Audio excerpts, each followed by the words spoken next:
25 lighters on my dresser. Yes, sir. Blessed up. Gotta get paid. Better respect, bruh. Flexed up. I'm on one. Don't try to catch up. Learn from the fuck ups. You gotta hustle to come up. I ain't selling my soul for a fucking mention. Did I mention young nigga came off the bench hitting? Stay down in my own lane. I ain't switching. They ain't stick to the code. They steady dry snitching. Niggas is heartless, so I stay with the 10 man. I won't even feel comfortable with 100 grand. I need the fam to be straight till I'm dead and gone. I gotta grind, she be mad cause I'm barely home. Make it in my city, I can make it anywhere. Head on the swivel, these niggas quick to attempt you. Building up an empire, watch me climb up my temple. I seen the biggest nigga fall, one hit to the temple. Oh, don't let the looks fool you, cause I act a fool, yeah, with the tool too. Try mine and they might never ever see you. Taking these trips in overseas too. Ooh, cherry blurt, put in work, make it go berserk. I'm on another planet, these niggas ain't down to earth. It take time to be the king, lil' Simba. Niggas out here hard cold like December. Cause when the spoiled milk is running through the ghetto dirt, the pastor with the 4-finger ring in the ghetto church never hurts. It never hurts. Yeah. Cause when the spoiled milk is running through the ghetto dirt, the pastor with the 4-finger ring in the ghetto church never hurts. It never hurts. Yeah. They ain't really give a fuck, so I had to run it back up. Run it back up. Yeah, they ain't really give a fuck, so I had to run it back up. Run it back up. Ayy, they ain't really give a fuck, so I had to run it back up. Run it back up. Versace lies dressed up, but they tryna watch me. They call me Plain Jane, but they steady tryna copy. Motherfucker, I'm the real. Excuses, I relax my head, cause fluffy pillows be a major key. Whenever I'm in the crib, world don't worry me. Unless conscious sister wanna give me some yoni, that's where I wanna be. I'll fall off sometimes and get back on, cause brick walls only thing my back done been on. All my niggas too same juice, no apple. Made niggas insane, observant, came Snapple. Cold world, I know, we heard this before. Family members turn rivals these days galore. Clap a kid before a grown up never seen these days. Midwest youngins ain't the only youngins acting this way. Was politicking with this SA and Diego about the same thing. Get the money, but the rules change. The blood on it and they still counting. That's the future of the sparrow. Well, ain't nothing but a overshaped gun barrel. Niggas want moves and want goals like the memes. And I just wanna live to keep learning what's a dream. Fuck a goal, cause once I reach it, that means I settle beyond the sky, motherfucker. So fuck your levels. And I say fuck your levels, cause the fine is different. You give a pass in basketball and you call it pitching. And that's cool with me, long as the heart is pure. Sometimes the smartest guys just ain't quite sure. Cause when the spoiled milk is running through the ghetto dirt, the pastor with the 4-finger ring in the ghetto church never hurts. It never hurts. Yeah. Cause when the spoiled milk is running through the ghetto dirt, the pastor with the 4-finger ring in the ghetto church never hurts. It never hurts.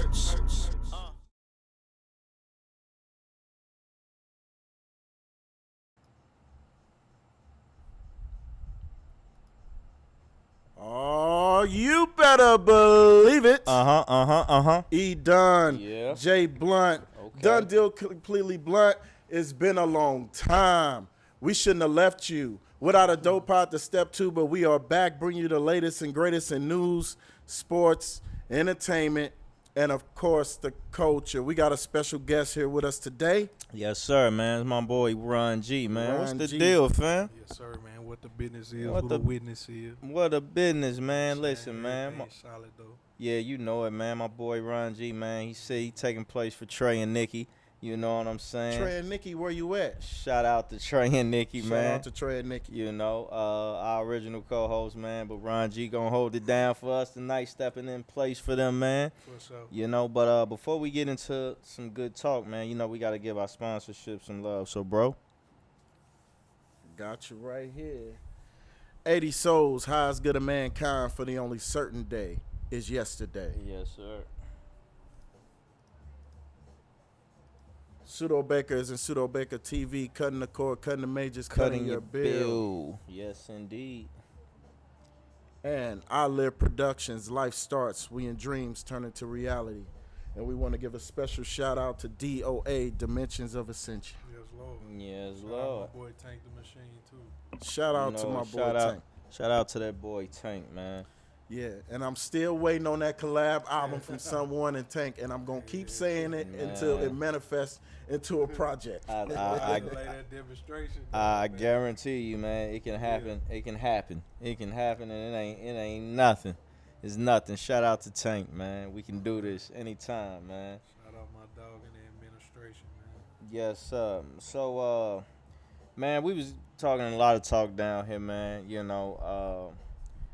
But we got a lot of culture talk for y'all coming up. But I wanted to run through some sports topics because we was also talking a lot of sports talk down here too. But before we get into a lot of stuff what we was talking about, I was looking at some news and it's saying LeBron James is going back to wearing number 23. Why? They said he going back to number 23 to honor the legacy of Bill Russell, the late great Bill Russell. Okay, So I think it's one of those things to where. bring the mic a little bit closer to you. Oh, my bad. All good. Yeah, I think it's one of those things to where Y'all can take it old school too if you want to Yeah. take it off, whatever y'all want to do. I was sure gonna you say know, that. like how they say they should retire 23 across the whole NBA as an ode to Jordan. Mm-hmm. It's one of those things. Like to honor the late great Bill Russell, he just gonna retire to number 6 and go back to 23. LeBron was at the ESPYs, and shout out to LeBron, man. I thought it was a beautiful ceremony. His wife and his kids honored him, and he said he got plenty more basketball left. How many years y'all see LeBron playing? How many more years? I mean, arguably, LeBron is the dude stays in amazing shape. He's arguably one of the best athletes we ever. I mean, he can technically, physically, he can do it for as long as he want, but mentally, what do y'all Man, I don't see? think physically neither. I think physically it could get you up to a certain point, but at some point in time, Father Time gonna just knock on your door and say no. Father Time And is the reason undefeated. I say that Yeah, is because since he's been to LA, including the first year, he's dealt with injuries that he hadn't dealt with before in years prior on a consistent basis. Every year. The first year it was the groin. The second year, fortunately, COVID kind of put a wrench in a lot of shit, but yeah. they won a championship that year in a bubble. But the past couple years, the last year was ankle when the old boy from the Atlanta Hawks rolled over on his ankle, and then this year it was the foot that plagued him all year, and he went out. Remember after the game where he broke the record. Yeah. You know what I'm saying? And he was really holding on up until he got to that point, and then he kind of took that break. He went and got that fix that Kobe went and got. Yeah. You know what I mean, over there in Germany. Yeah. And he was able to at least go through a rigorous playoff run. And, they was kind of burnt out even trying to get to the playoffs. So they had been in playoff mode for a while.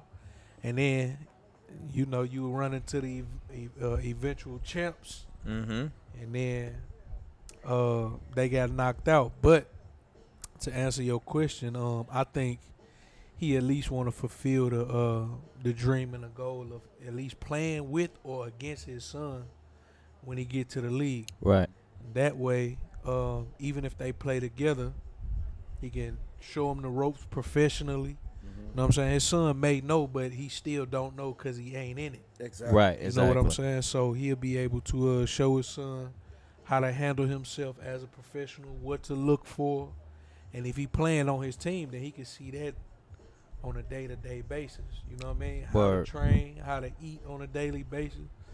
You know what I'm saying? And the right business people to have around you as well. Very true. Because you see, I mean, that shit matters. oh, And they we all definitely know matter. as like youngsters, dog, like we ain't always did the shit our daddies told us to do. We ain't follow all the wisdom. No, but, we didn't. And at a certain point you get your own ego. You hear me? You got your own pride you want to Word. deal with, and you want to handle business the way you want to handle it. So I think, man, with LeBron James having arguably the most storied NBA career, his son will be a fool to follow any other blueprint. Man, You know what I'm saying? you'll be a fool. I mean, like you said, I mean, if he's a wise kid, and Bronny looks like a very smart kid. he would definitely follow in his, in his dad's footsteps for sure. What you think, bro? To put a timetable on it, I would say right now, I would say 4 years. 4 years, okay. I would say 4 years. Just looking at the trajectory, I think load management could extend that out. But I also believe that I don't think LeBron James would.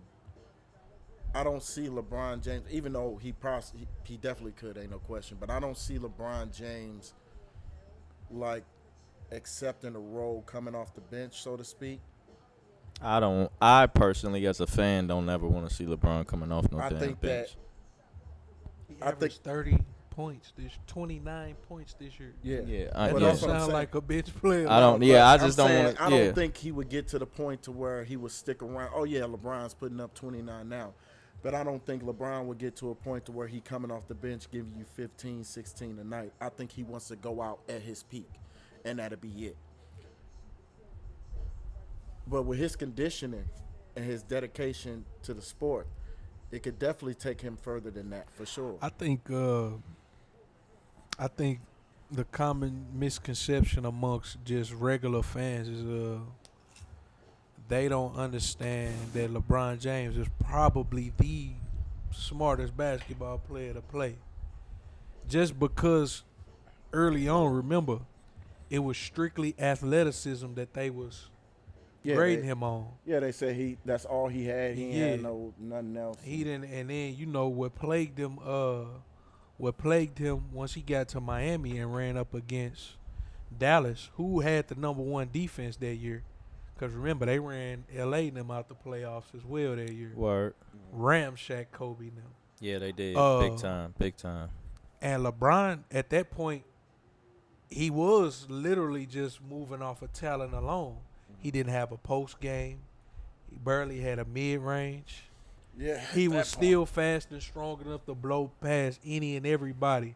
And he didn't learn that lesson from when he ran up against San Antonio that year neither. Word. That same summer he lost to Dallas, he got in the gym with Hakeem Olajuwon and developed his post game, and then everything else started to come after that.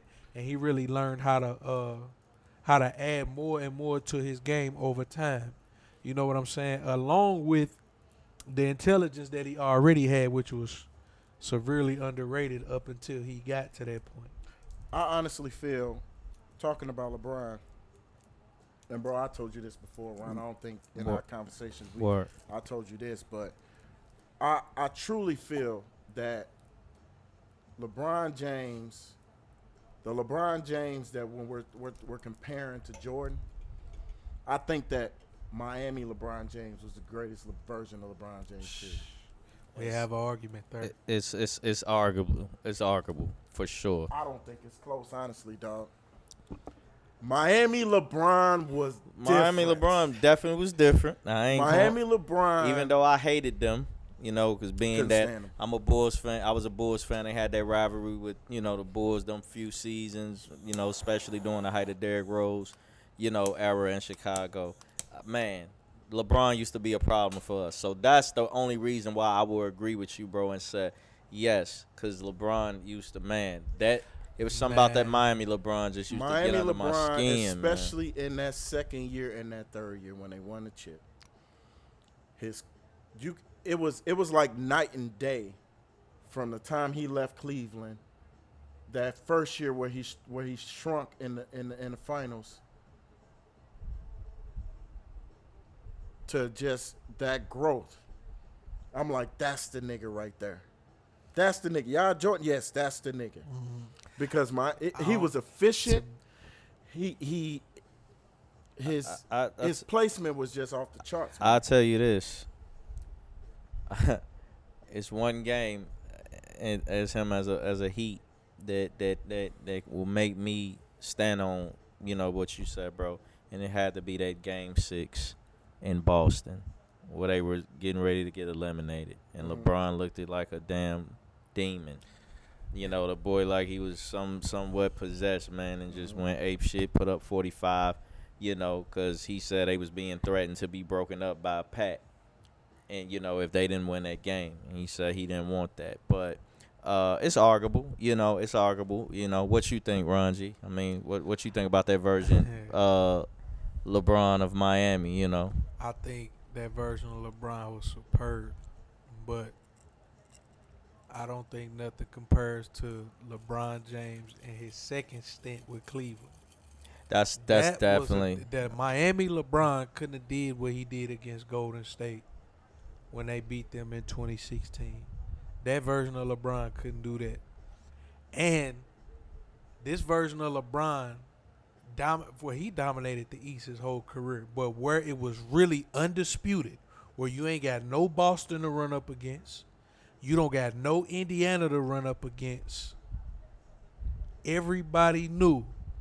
You know how when like KD went to Golden State and it was just clear that they was gonna be the favorites regardless of whoever the fuck it. Same thing. When LeBron go back east, y'all know Cleveland #1 and everybody else, it's whatever with. I saw him beat the Atlanta team that had 60 wins that year. yeah. Whether that was a fluke. The The Toronto. next best team after that, well, Indiana was still a force to be reckoned with at that time because Yeah. Paul George was still there. And of course, my Bulls. And I hate The to admit that. Raptors. Yeah, the Raptors. They named it LeBronto for a reason, man. In Toronto, LeBron was probably. All right, let's skip a few years ahead when Kyrie was gone and LeBron had to carry that himself. You look at that team. He carried all of them boys to the chip, and they had to run through that young Celtics squad when they had Jason Tatum, Jaylen Brown, Marcus Morris, Yeah. Marcus Smart Marcus Smart. was Al over. Kyrie at that was time? hurt. Because I know I don't think Al was over I there. don't think at that Al time. was over there doing that. They brought him. They brought him back. What year But was they that? had some guys over there Yeah, at the they time, definitely though. And them boys took Cleveland 7 games. And matter of fact, Al Horford was on that team because he told the story. Was he? He told the story recently on JJ Redick podcast They- about. Boston about- brought Al Horford back. Yeah, he was there they forever. did He bring was him there, back. and then they Yeah, brought him remember, back. he left, went to OKC, and then they brought him back again. But he told the story about like when they got to the game 7 and it was 4 minutes to go, and all them boys was gassed because they wasn't conditioned for the mission. But this man had been here already 7 times at this point, Word. going on his 8th. And then what I seen him do that first game against Golden State in the championship round, he was George Hill 2 free throws away and a J.R. Smith dumbass rebound and run and calling a timeout away from a win against a team with KD, Steph Curry, Klay Thompson, Draymond Green, fucking Andre Iguodala. What's the tall point guard? Sean Livingston. Like, they had a squad full of guys, mid-rangers too, like we were talking about earlier. Barbosa. Yeah, Barbosa. Whomever else coming off the bench, they was just too deep. But he put up 51 in that first game. I don't know if Miami LeBron could have did that because the maturity and what he had in his toolbox to work with at that point. Yeah. At this point, LeBron could do everything. Even was good from the free throw line this year. I think that's where it started. I think it really took off in the 3rd year because the 2nd year when they won against OKC, and that team was severely stacked. Yeah, You it had was. KD, And you Young, had Russ, you James had Harden. James Harden, you had Iguodala, you had Thabo Cephalosha. Serge Ibaka. Oh, that's what I meant to say, Serge Ibaka. You had all those killers over there. And then you had some guys coming up. I ain't even going to mention the dude you know who I hate, Kendrick Perkins. Big head Kendrick Perkins. Kendrick Perkins' best highlight of his career was when he set on Mike Miller because he was too tired to go down on the other end. Right. So he said, I'm going to just take a player out. He sat down on him. That's his highlight of his career. But I believe that 2nd year going into that 3rd year was what birthed that LeBron to be what it is. But I just felt like his conditioning, his mindset, And the fact that dude was playing out of his mind. Because you got to remember, the first year leading into the beginning of the second year, we was having serious conversations about who was better, Dwayne Wade or LeBron James. I never questioned that ever. We was Before- Those conversations Before, was being during, had. or after. Now listen, Dwayne Wade was on some shit in 06. Oh yeah. Because he did that to the Let, Mavericks. let me for tell you sure. something. He damn near to me. That's probably still That's top probably one of the 3 best finals performances. So the boy damn near looked like MJ in that final. And listen, going back to the Cleveland LeBron too. Against the Golden State that first year, the man averaged 35, 8, and 8. No, LeBron was a dog in that series. And really, if Kyrie wouldn't have went down, I know Kevin Love went down the round before against Boston. But if he at least had Kyrie, they would have ran off 2 of them chips. And KD probably wouldn't even came to Golden State. No, but- KD would still would have left. I mean, he would have left, but I don't know if it would have been Golden State. It would have been Golden State. If LeBron got 2. Because I think Dwayne Wade said this. When KD went to Golden State, Dwayne Wade said this, and it was very underrated. Even ESPN posted it, but I think a lot of people missed it, or they missed the entire context. Relationships matter, people. Big time. It matters. Who Big he had a time. relationship with? KD was already nibbling with Draymond. a lot in the offseason. That it was nibbling. It was there. You could see the friendship building. You could see it. Why you think that was? Oh, Draymond Green. Draymond Keep it Green knew real. he just wanted to play. Keep it real. Draymond said it himself too. I'm not sure. He said it himself. That we knew we wasn't beating LeBron again without KD. They knew it. Because I don't think know, about man. this. Golden State They is exactly who San Antonio was, except they had better shooting on their team. Yeah, because they had And Harrison Barnes at the time. They had some Remember, killers. that time, Draymond Green was a 39% shooter from 3 before KD got there.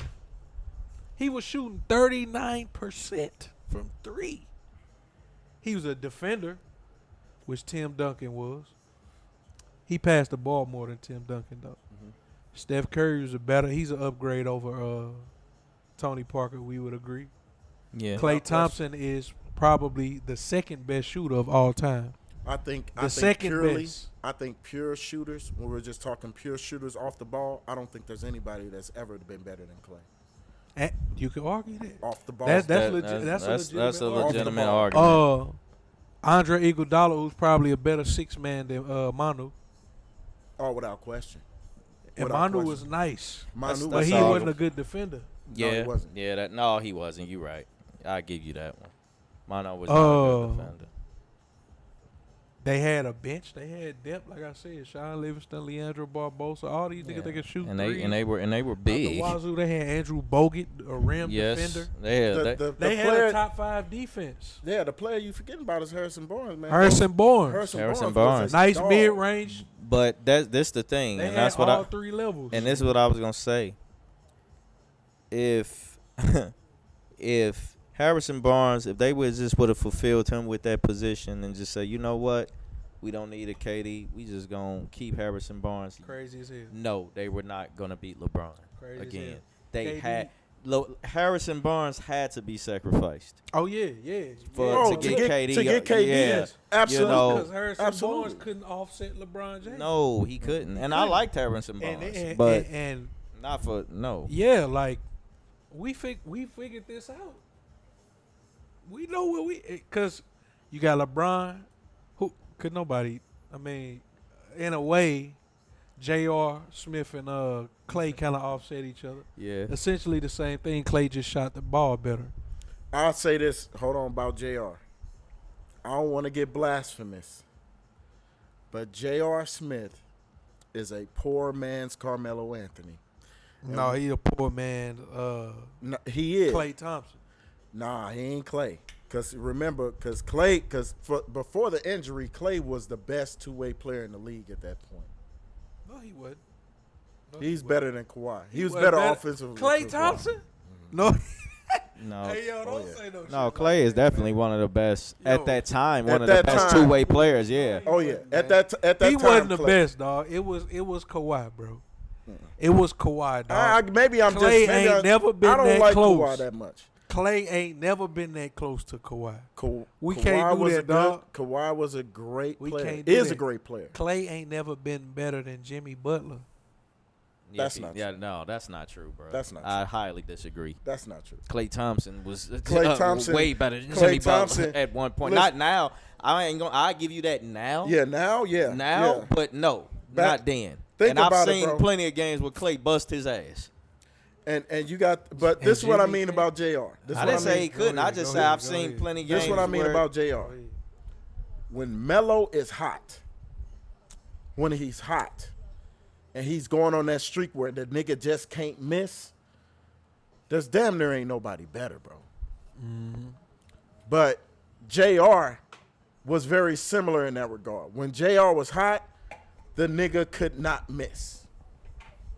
Poor man's Melo in that regard. I just had to get that off because a lot of people don't respect JR like that. JR was a dog, man. He was a dog. I don't think JR get a lot of credit, but bro, Braids JR, come on, dog. Who? I said Braids JR. JR JR had braids. JR had braids. I don't remember JR with the braids. You remember JR neither. with the braids? Defensively was extremely I sound. don't remember JR with no braids. I don't remember JR. You must be with getting him mixed up with somebody. Melo with the braids. No, JR had the braids. Melo's the only nigga with braids I over don't there. remember I think, JR man. with the braids, bro. Look him up. Yeah, we gonna have to Look pull- him up. have to pull a picture up of JR with braids. But I definitely have to disagree with you on that part, Ron G, that Jimmy Butler was at one point better. Back then, no, he wasn't better than Klay. To me, He Jimmy is now. Butler didn't really enter the conversation as top player in the league until about 3 years ago. That's a fact. Yeah, bro. Maybe it JR was ain't 3 or never 4. had no braids. He had a mohawk, not no braids. Had to be, man. Yeah, that's what He had I'm braids at one Yeah, point. you was mistaken on that. saying. Yeah, because I'm like, Bubble JR with the with the Lakers. Let me tell you something. Bubble- Whoever was cutting hair in the bubble, shame on you. They had Rondo looking. They was pushing linings back in the bubble, bro. Nigga shit. Rondo shit was looking like, stupid. yo, Hey. God shit was right here, Jimmy, son. Jimmy looked like you pulled him out straight out of Dade County. Nigga.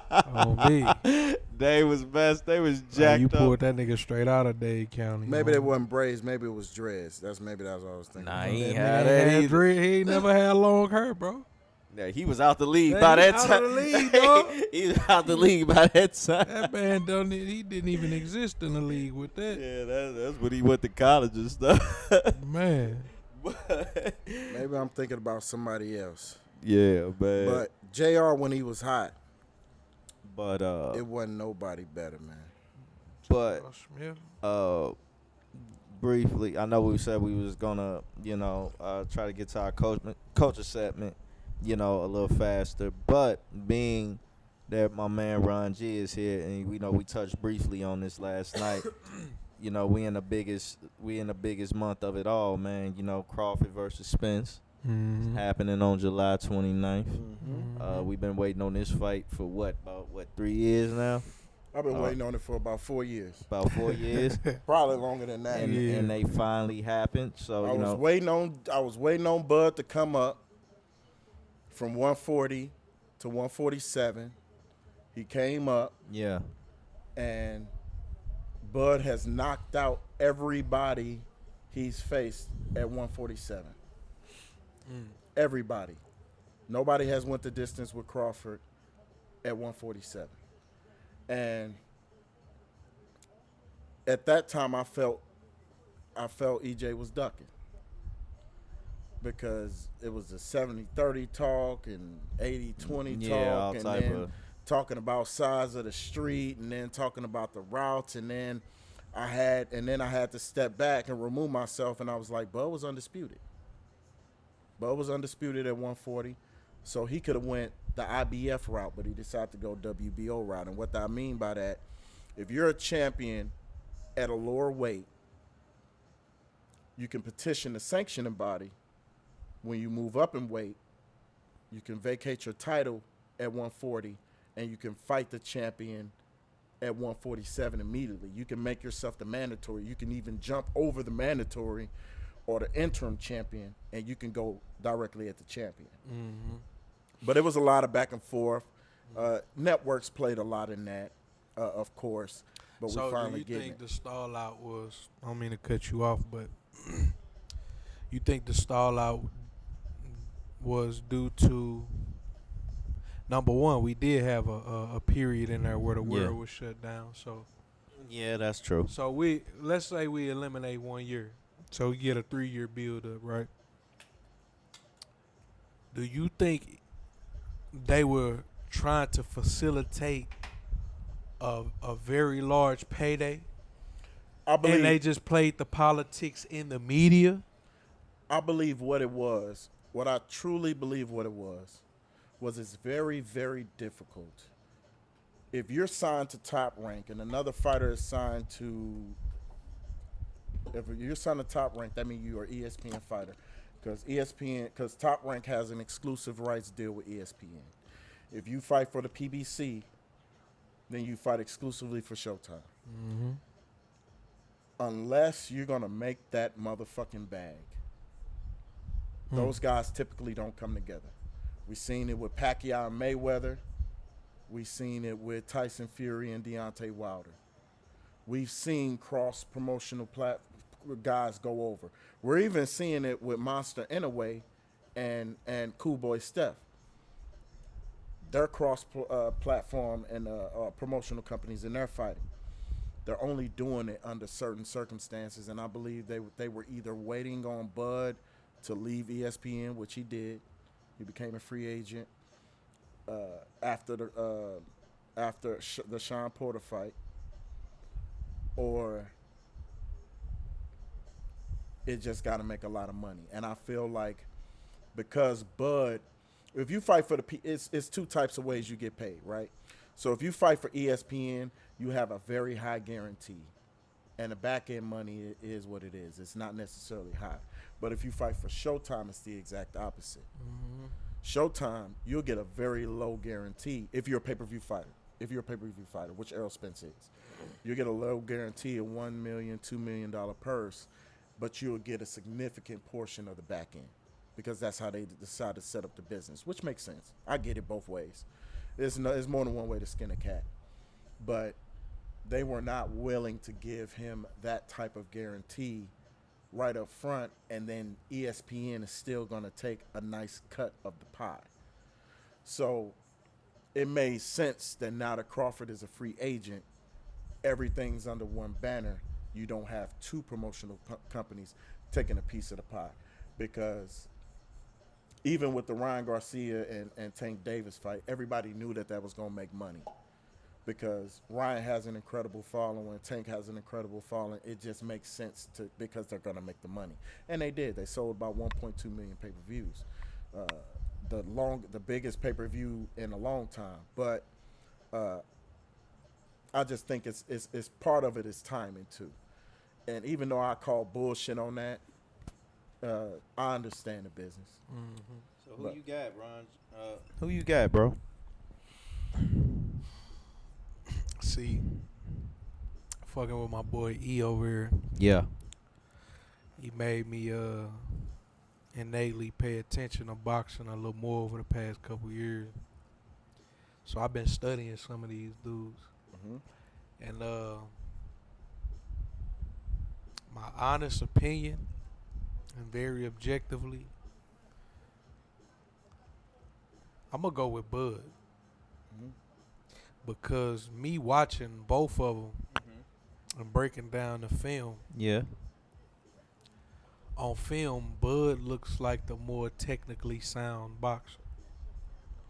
And if I see anywhere where you got fighters that, unless it's like an extreme disadvantage where, discrepancy where I can see the advantage over the next, Mm-hmm. I know weight is an advantage since Spence normally fights at a little bit higher weight than Crawford, but Well, he just been he fought at 147. He just been there a long time. yeah, and he a little bit bigger. He is. And but that's definitely since they so like okay, for example, right with Ryan Garcia and Gervonta Davis, Garcia is significantly bigger than Gervonta Davis, but that punch element, he still got like the Wilder effect in a smaller body, which is why Gervonta. I've been told by multiple, not to cut you off, but I've been told by multiple people that Gervonta's power translate up to middleweight and in some cases super middleweight, which is 160, 168. yeah. And he fights at 135. And for that reason is why I would never be scared of Gervonta fighting anybody in his class, whether they come up or come down, because of that. So I'm saying that to say, getting to Crawford and Spence, given that they so close in skill, I gotta go with the more technically sound one as far as what my eyes can see, and I'm gonna choose Bud in that regard. I went And back and forth on it. to add to that, all the stories I've heard about him behind the scenes, that man really liked that. Everybody who sparred with him, and one person being Shakur Stevenson, and Shakur is arguably looked at as like top 2 or 3 pound for pound. Right. And he said Crawford gave him that work behind the scenes. Oh yeah, Crawford is my slight edge pick. To be fair, even on this podcast, earlier I picked Spence. Earlier on I picked Spence, but I did pick Spence, but I'm gonna let you explain, bro, first. the reason why I'm going with Bud is EJ is a very come forward type of fighter, pressure fighter, and boxer punchers usually take advantage of that. To give context, the pure boxer beats the boxer puncher. The boxer puncher beats the pressure fighter, and the pressure fighter beats, well, I won't say beats, but stylistically has an advantage over the pure boxer. So it's like a triangle in a degree. And Bud has showed me, especially with his ability to switch, because Crawford is just like Boots. He can fight orthodox or he can fight southpaw. It just depends on who he's fighting and how he can take advantage. And it's the angles that get me, because they're very close in skill. It's the angles that get me. Bud can become very orthodox with the type of punches that he throws, and his punch placement, I feel, is better in that regard when it comes to those angles. And I feel like Bud is also a better fighter off the back foot. And that shit matters when you're going up against a guy who hits as hard as Earl Spence. So all those things, I edge Bud slightly in a 49.9, a 50.1 type of way. I don't know who's going to win this fight, but I can tell you it's going to be highly entertaining, and we can expect to see it a minimum of 2 times. And both of them boys will vacate after it's all said and done, because neither one of them guys are sticking around for Jerron Ennis. I slightly, for whatever reason, y'all 2 pick Bud. I'm going with Spence. I ain't mad at that. I think he's gonna find a way. I think he's gonna somewhat find a way to edge Bud out during this fight. Spence got a lot more to prove than Bud do. Being that he took that hiatus, due to that accident. He took a ton of time off. I just think he got a lot more to prove. I think he coming in with a little bit more edge than Bud is. Not saying Bud ain't coming to be a dog like he normally is in any other fight, but I'm going with Spence. He had a few stellar performances since then. So. Yeah. Yeah, no, I feel like you could damn near take the accident out of this equation. Yeah, Just I because mean, he like 3 years removed from that at this three, point. yeah, I think it's 3 years. like two. Yeah, He like looked two and a very good half. against his debut after that against Danny Garcia. He looked damn good against Udanis Ugas. Yeah, for sure. I just put the boy in the Formidable hospital. opponents. Yeah, I mean, and this is something that a lot of people got to understand, man. The Cuban boxers are here, and them motherfuckers is y'all. If y'all, man, listen. They here and they here to stay. Cubans, the Mexicans. Cuban school of boxing is one of the most prestigious in boxing history. It's almost like boxers that come out of Philly. You know Yeah, what I mean? Philly has its own style, that Yeah. Philly shell. You yeah, know? for sure. It's very, very prestigious, and it's not an easy school to make it through, that Cuban style school of boxing. And Udanis Ugas is a very formidable opponent. As we see, he beat Pacquiao, even though he beat him in the twilight end of his career. Pacquiao was still a champion. He was the WBA champion at that time. So definitely, Spence is that guy.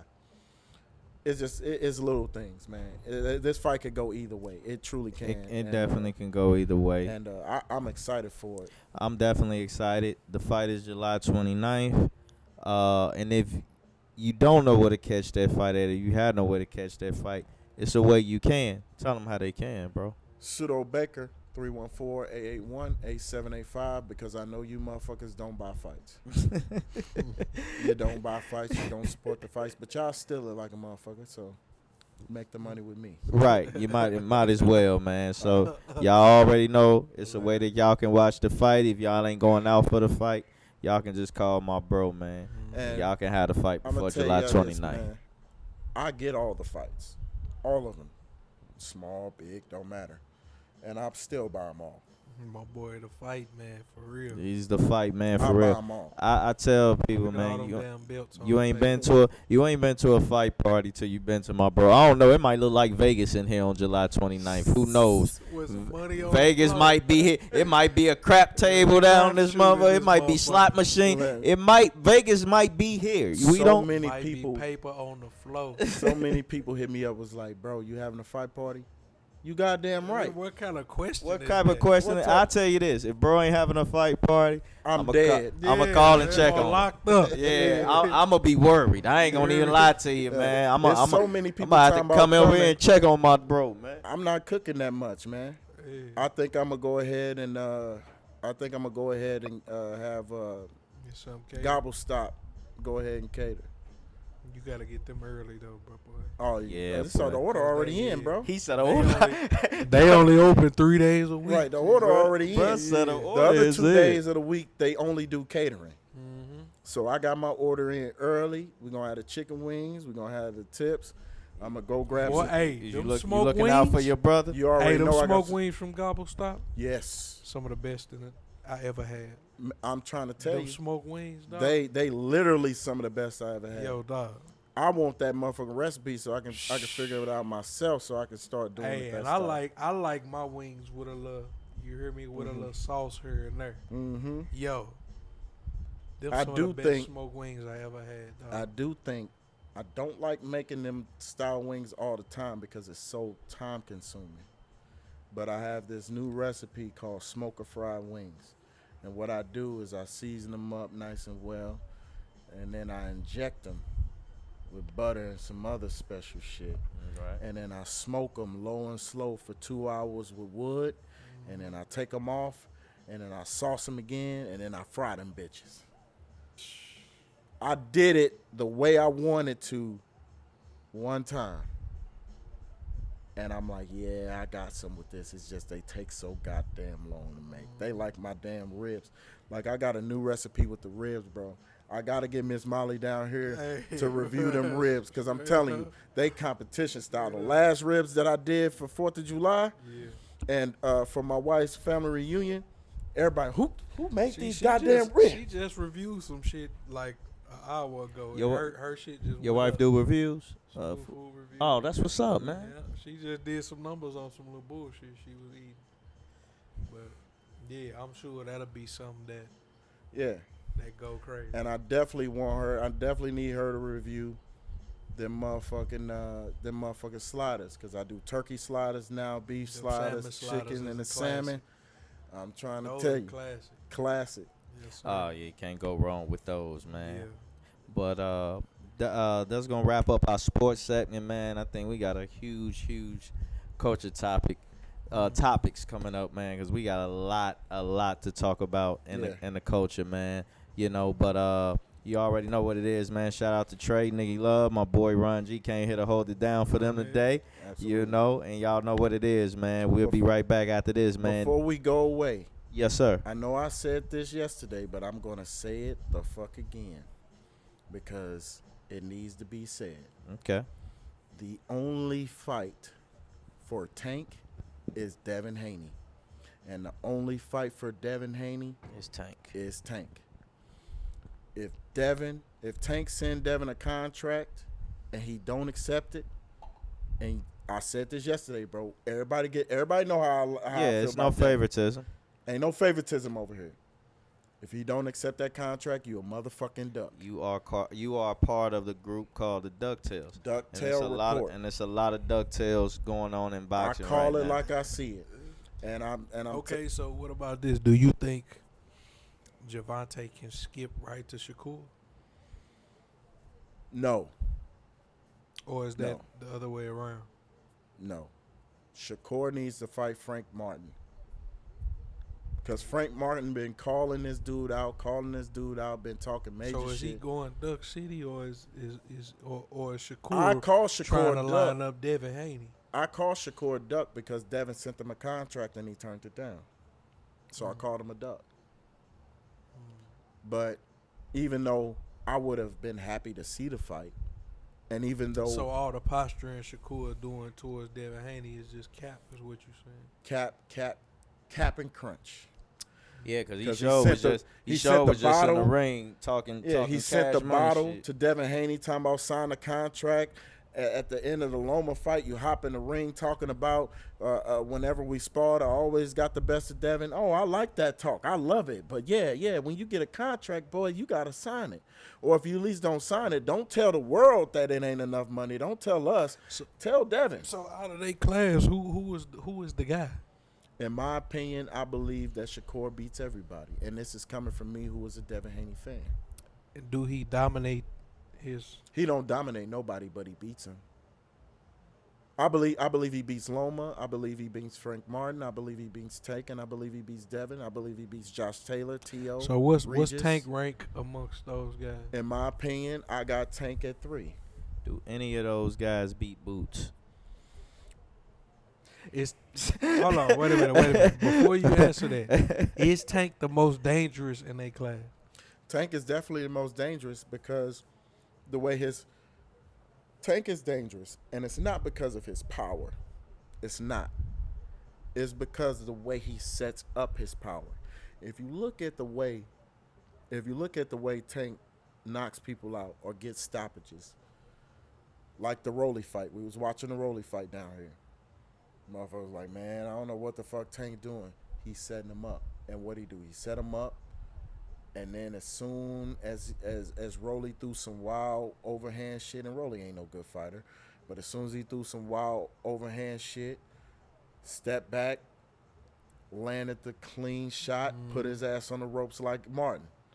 Facts. I really feel like I be watching a smaller version of Mike.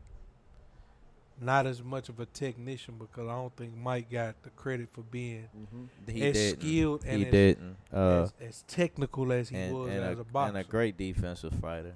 And Mike had He had great flexibility to be that stocky and that stout. Like that's all California. you know, like in football, like they say, you got bend. Mike had some bend and some wiggle to his game. I wouldn't call it finesse, but Mike was a technical dude, along with the power, which made it just a special feat. Definitely. But Tank is the most dangerous because one shot to put you down if you're not smart. But the thing is if you look at in my opinion, I believe Tank's best win is against Pedraza. Tank and Loma ain't fight yet. No, and they never will. Why not? Tank did duck Loma in my opinion. Loma called Tank out a couple of times and Tank didn't take the fight. Mayweather even threatened Tank with the Loma fight. I just don't believe that'll happen at this stage. I believe firmly that if Tank don't fight Devin, he number one, he's a duck because of all that shit he talked. Let me ask y'all a question. Since we talking about ducks, do y'all think Floyd ruined the sport of boxing in this aspect? The fighters are trying to protect the number 0. Absolutely not. Because when we talk about Floyd, I tell people say, "Oh well, Floyd ducked and he didn't do this," and then I say, my automatic response is, "Who didn't he fight? Amir Khan, Keith Thurman. We all know how those fights would have ended if he fought him. Pretty much fought everybody. He fought everybody. If I had to say, I think they're going, not to cut you off, bro, Yeah. but I think they're trying to take the Mayweather route, but not put in the work that Mayweather did, because Mayweather had to go against a Castano. Mayweather had to go against a Ricky Hatton. Mayweather had to go through a De La Hoya. Zab only Judah. thing, Zab, yes. only thing don't people know how much of a constantly bring dog up with Zab Floyd is it took him and Pacquiao so long to get down, but did he have legitimate reason to put Well, that no, fight off? that was on Pacquiao. But see, this the thing, though. Pacquiao didn't take the piss test. But this the thing. Floyd Mayweather is older than Pacquiao. Mm-hmm. He's older. So if the fight would have happened 3 years, 4 years, 5 years earlier, what the fuck would have happened? The same So thing. the trepidation was the piss test, you saying? That's what. No, from what I know, that was all the stories out there and then it lined up. Yeah. Floyd said, "Look, we can do it. I ain't got no problem with doing it, man. All I need you to do is take the drug test, piss for me, and we can get the fight on." And Pacquiao refused to do that. So Pacquiao was the hold up. Yeah, for sure. Pacquiao was a hold up, not taking the drug test, and it got pushed out 5 years, 4 years, 5 years later than it should have. But Because in the middle of that, remember, Pacquiao was taking other fights. Yeah, the result would have been the same, though. It would have been the same. Floyd Mayweather put on a masterclass performance. For sure. I seen him do that with Canelo, too. Oh, Canelo did not win one schooled, single let me tell you solitary something. round. When I tell you he took Canelo back to grammar school. And I hate the He took that boy to school, I man. hate the narrative, and I need to dead this shit. I hate the narrative that Canelo was too green, because Canelo was a professional for 8 years when they fought. He was a Yeah, I don't wanna champion hear that. who defended his belt successfully 5 times, and he had a fucking resume Because at the time. I clearly remember all the sports networks, ESPN, everybody like, "Oh man, this is the fight. I'm worried about Floyd. This might Stephen be A. Canelo's a big boy. Yeah, this might be the one." And Yeah, that was the whole thing. Yeah, that was the whole thing. They were saying, "Oh, this might be the one. Let me tell you Floyd something. might finally meet his match with this." So they wasn't calling him green before the fight, so don't call him green after the fight. Like, Going back to basketball, that was the argument that people was trying to make about when LeBron won that first chip against OKC. oh man, But forgetting that OKC did a number on the San Antonio Antonio Spurs right before that. And So I James don't Harden wanna was hear going that shit crazy. about nobody being too young. And- If you got there, you got there for a and, reason. and let me tell you something. The Spurs, that's that same team that turned around and won a championship. And that's a fact. And A a lot of couple people years forget later, that. yeah. And I'm glad you brought that up, because we do forget that sometimes, even myself. Like you said, that's the same team that I'm talking about Bruce Bowen, Tim Duncan, Tony Parker, all these guys, like you said, and they took them down. So like you said, we can't talk that green-ish. You know what I'm saying? It Like you don't said. fly over here. It don't fly. I keep it very consistent, especially in the sport of boxing. I try to keep it consistent, and I try to keep it championship oriented because the belts don't matter like they should. And to me, even though I have my opinion of who is the best in XYZ division, if you are the champion, specifically if you're the undisputed champion, you are the best. There's plenty of teams in football who they weren't the best team, but they end up winning the championship that year. That means they the man.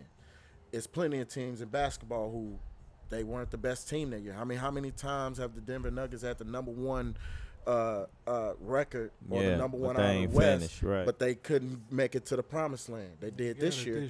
But work. How many times have we seen that before? There's plenty of teams that had the number one record and didn't make it. And didn't do it. And couldn't show up when it mattered. Championships matter, and it needs to get that way in boxing because I hear these guys say all the time, well, belts don't matter. Well, and that's why Tank ain't took the fight. Well, Tank has a belt that he's paying sanctioning fees on, and it ain't the real one, so that don't make sense. So you paying sanctioning fees on a fake belt. Well, we're gonna call it a fake belt because that's what the fuck it is. Devin has the real belt, the real WBA super title that counts towards undisputed. He has the real belt. You got the regular championship belt. You paying sanctioning fees every time you fight on that belt, so it matter then, but it don't matter now. You got to keep it consistent. I need consistency in your arguments because that's coming from people who don't want to see the fight. They're afraid to see their favorite fighter lose. Me, I'm the exact opposite. I'm of the opinion that Devin Haney beats Tank Davis. I believe that. But guess what? If Devin fucking loses or if Tank lose, I don't give a fuck. I'm a fan of the sport first, not a fighter. You know what I mean? You can get rid of all the... If you came up and said, hey, man, every fucking fighter right now got to retire or the sport of boxing dies. I feel like Tank beat Shakur and Devin. There's nothing wrong with that. I really do, and There's nothing wrong with that. And I really believe that those boxers know. I think Ryan Garcia was one of them. Like, they really underestimate the power of it, because it's not like, okay, he's not just power, but he can box. Yeah, no, he can box. Yeah, he definitely can box. He gets to it. He can box, but the thing is, Ryan Garcia wasn't nobody, man. I keep trying to tell people this. Ryan Garcia, I already knew what the fuck Ryan Garcia is a one-trick pony, man. Ryan Garcia ain't fought nobody. He fought Luke Campbell, and Luke Campbell ain't fought no goddamn body. You know what I mean? So, that's my goddamn shit right there.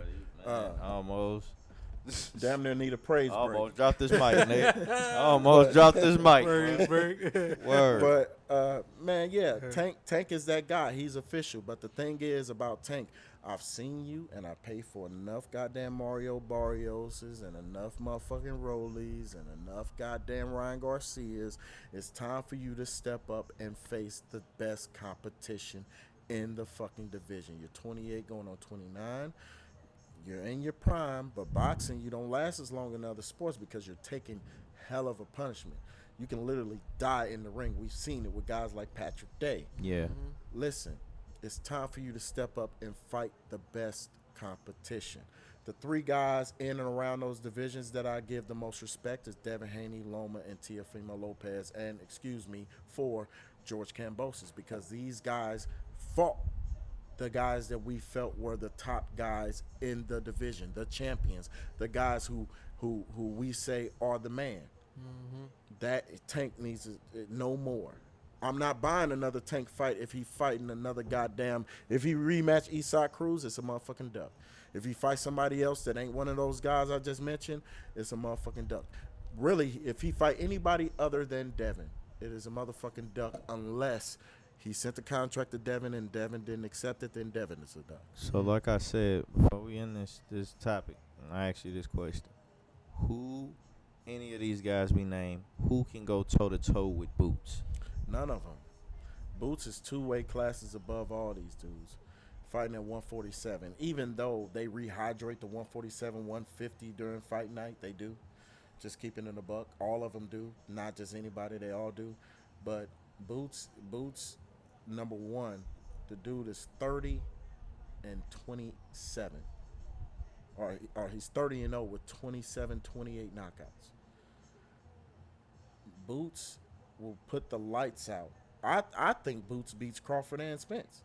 So you know what the fuck he gonna do to a Tank of Devin or a Shakur. Yeah, that's fact. It's the Boots is way too big. He ain't gonna fight none of them guys way too big. About time those guys move up, which I don't think Tank's moving up. I think he's staying at 135. He went up to 140 against Mario Barrios, and I know he don't like that weight. About time these guys get to 147, Boots will probably already be at 60. Yeah. So yeah, he way out their league. Way out. Yeah, way But, out their league. Yeah, Boots is the man. And there's no welterweight right now that'll beat him. That's a Victor fact. Ortiz, Emmanuel Stanionis, Keith Thurman, Eudanius Ugas, none of them guys beating Boots. Not at all. He putting the lights out. But this is going to wrap up our sports segment, man. Like I said, we got plenty of culture talk when we get back, man. My boy Ron G holding it down. In a place of Nikki Love and my boy Trey, man. So y'all know what it is, man. When we get back, we got a lot of culture talk. Dunn and J Blunt, my boy Ron G, man. DDCB. Done deal, completely blunt. Yeah.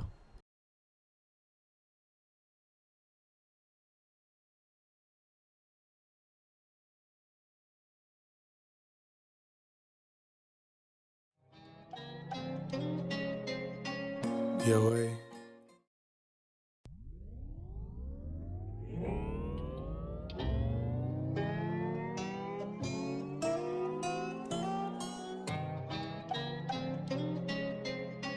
DOA.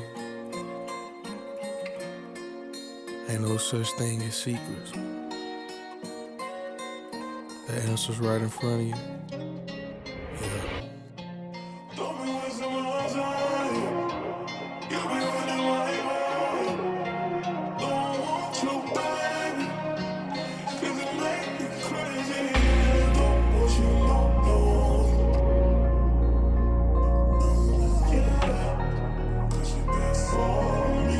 Yeah. Ayy. In the land of the living blind and the living dead, I can paint the many casualties existing in my head. The people that I saved, I think should take the time to thank me. If I ain't called to play, the ops will score without my safety. Understand, I'm a man on a mission, fuck the dissing. We lock with non-profits, shaking hands with politicians. The mind be playing tricks, but the facts be evident. Sent the bitch nigga to hell, cause he didn't know what heaven meant. Hey, oh well, guess his boss went pulling his coattail. He pleaded for his soul, but proceeded, became a ghost still. I'm running out of favors for niggas, cause I've been too nice. Next time you sink and drown to the bottom and see a new life. I'm a one-man army, too cerebral, I only trust me. The Lord was even scarred by people considered trustees. Been running on this race in the pavement, been only one street. Can't stop until the vision is finished, cause this you must see.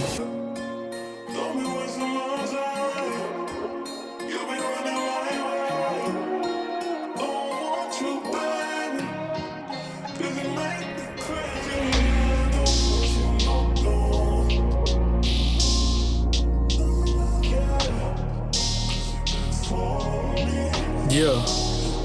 Ayy, be humble cause this time is borrowed. I seek the souls of the soldiers cause I don't soak in sorrow. I see the flaws in the culture because our ways are hollow. The future fleeting, the demons are killing, not tomorrows. I walk the loneliest path, but I'm the strongest of my tribe, and you see it. Spoke to a reverend and he say my message potent as his. Free from the anger, all the energy, and go to my kids. Been under federal surveillance, but ain't close to a bid. I know some shit that I wouldn't tell a soul, but charge it to my soul. Reason now that I wouldn't let a nigga sell a bag of gold. I brought some stock in tech and text. Now in this life you shall invest. Seeking counsel from the wise and you develop power next. I'm the head with all the wisdom, but I don't compare to snakes. Ensure my life, so now I need a form, cause I don't fuck with Jakes. Know a nigga lost his life in prison, karma came to get him. He was stealing, so the debt collector paid it back with interest, nigga.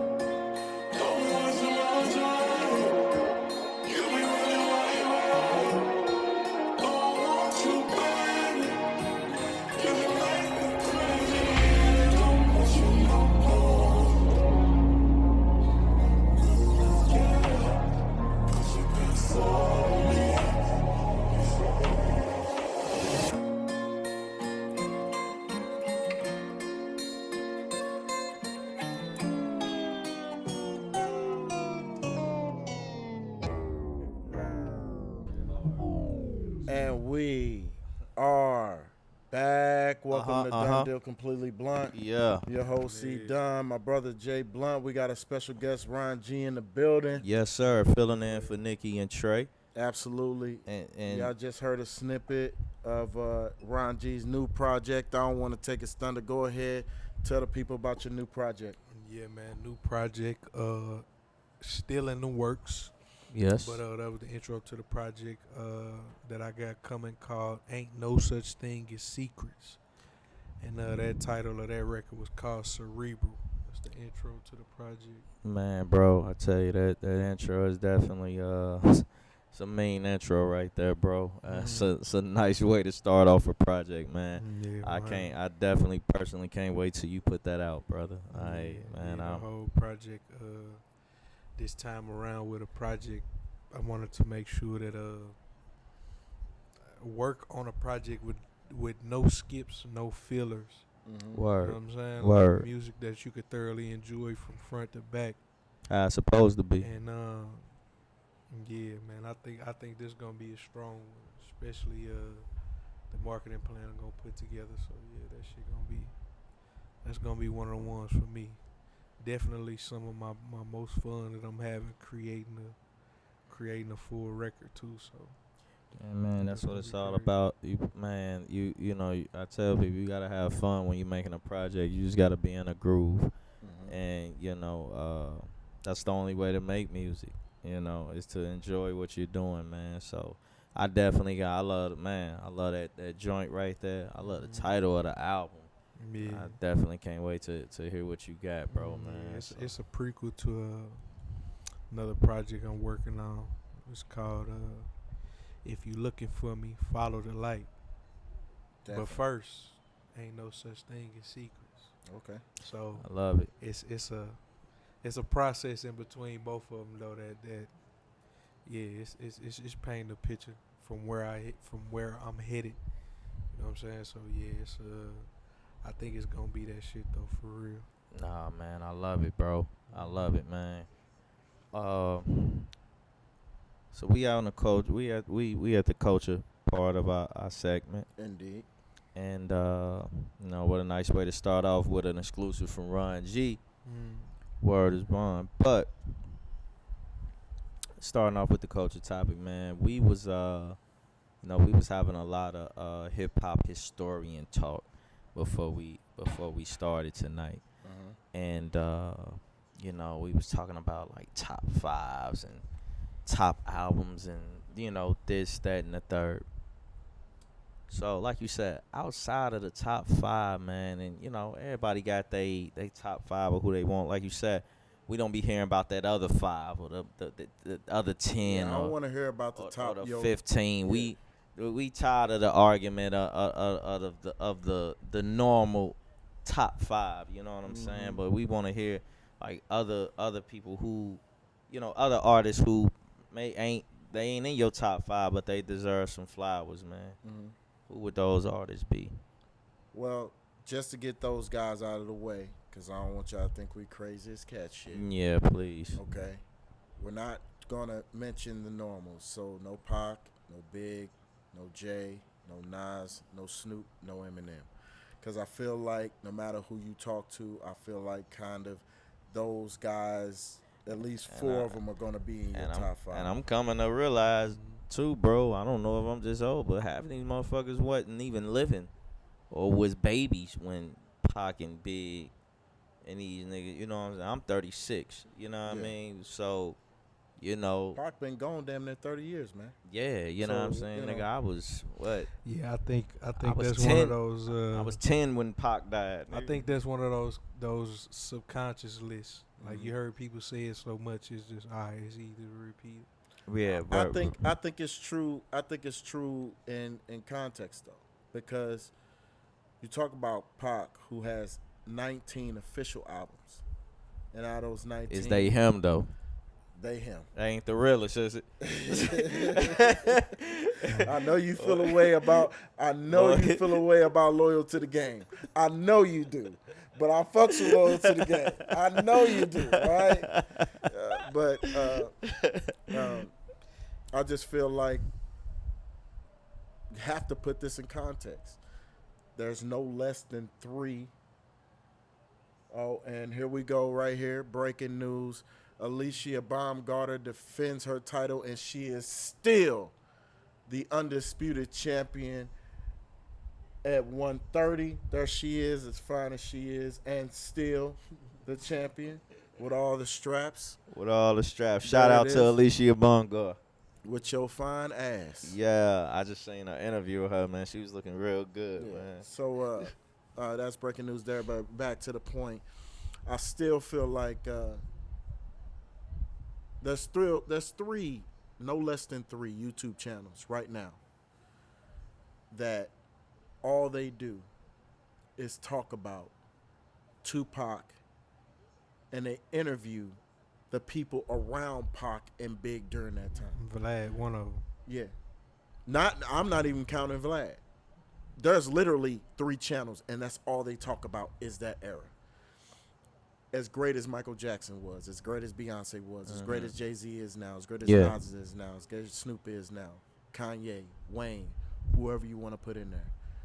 There's no YouTube channels where all they talk about is those guys all day long. That's how they make their money. These channels make millions of dollars a year.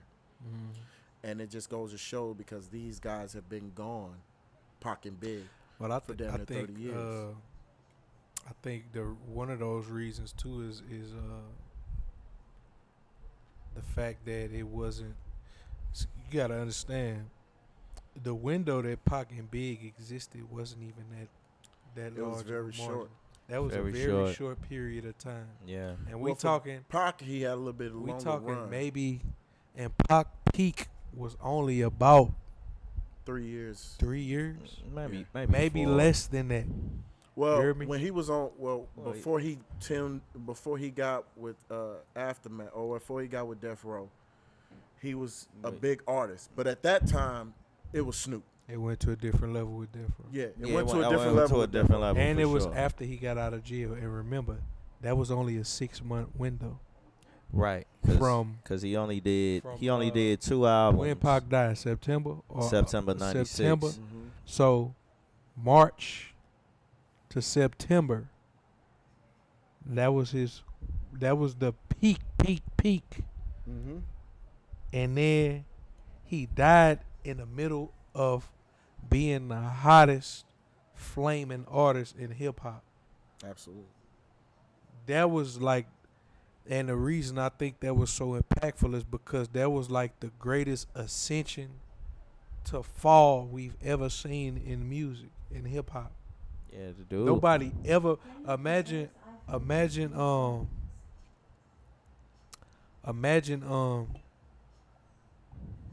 let's not imagine. I don't want to say his name, but imagine one of the greatest artists right now just being at his peak and then dying when this is his okay.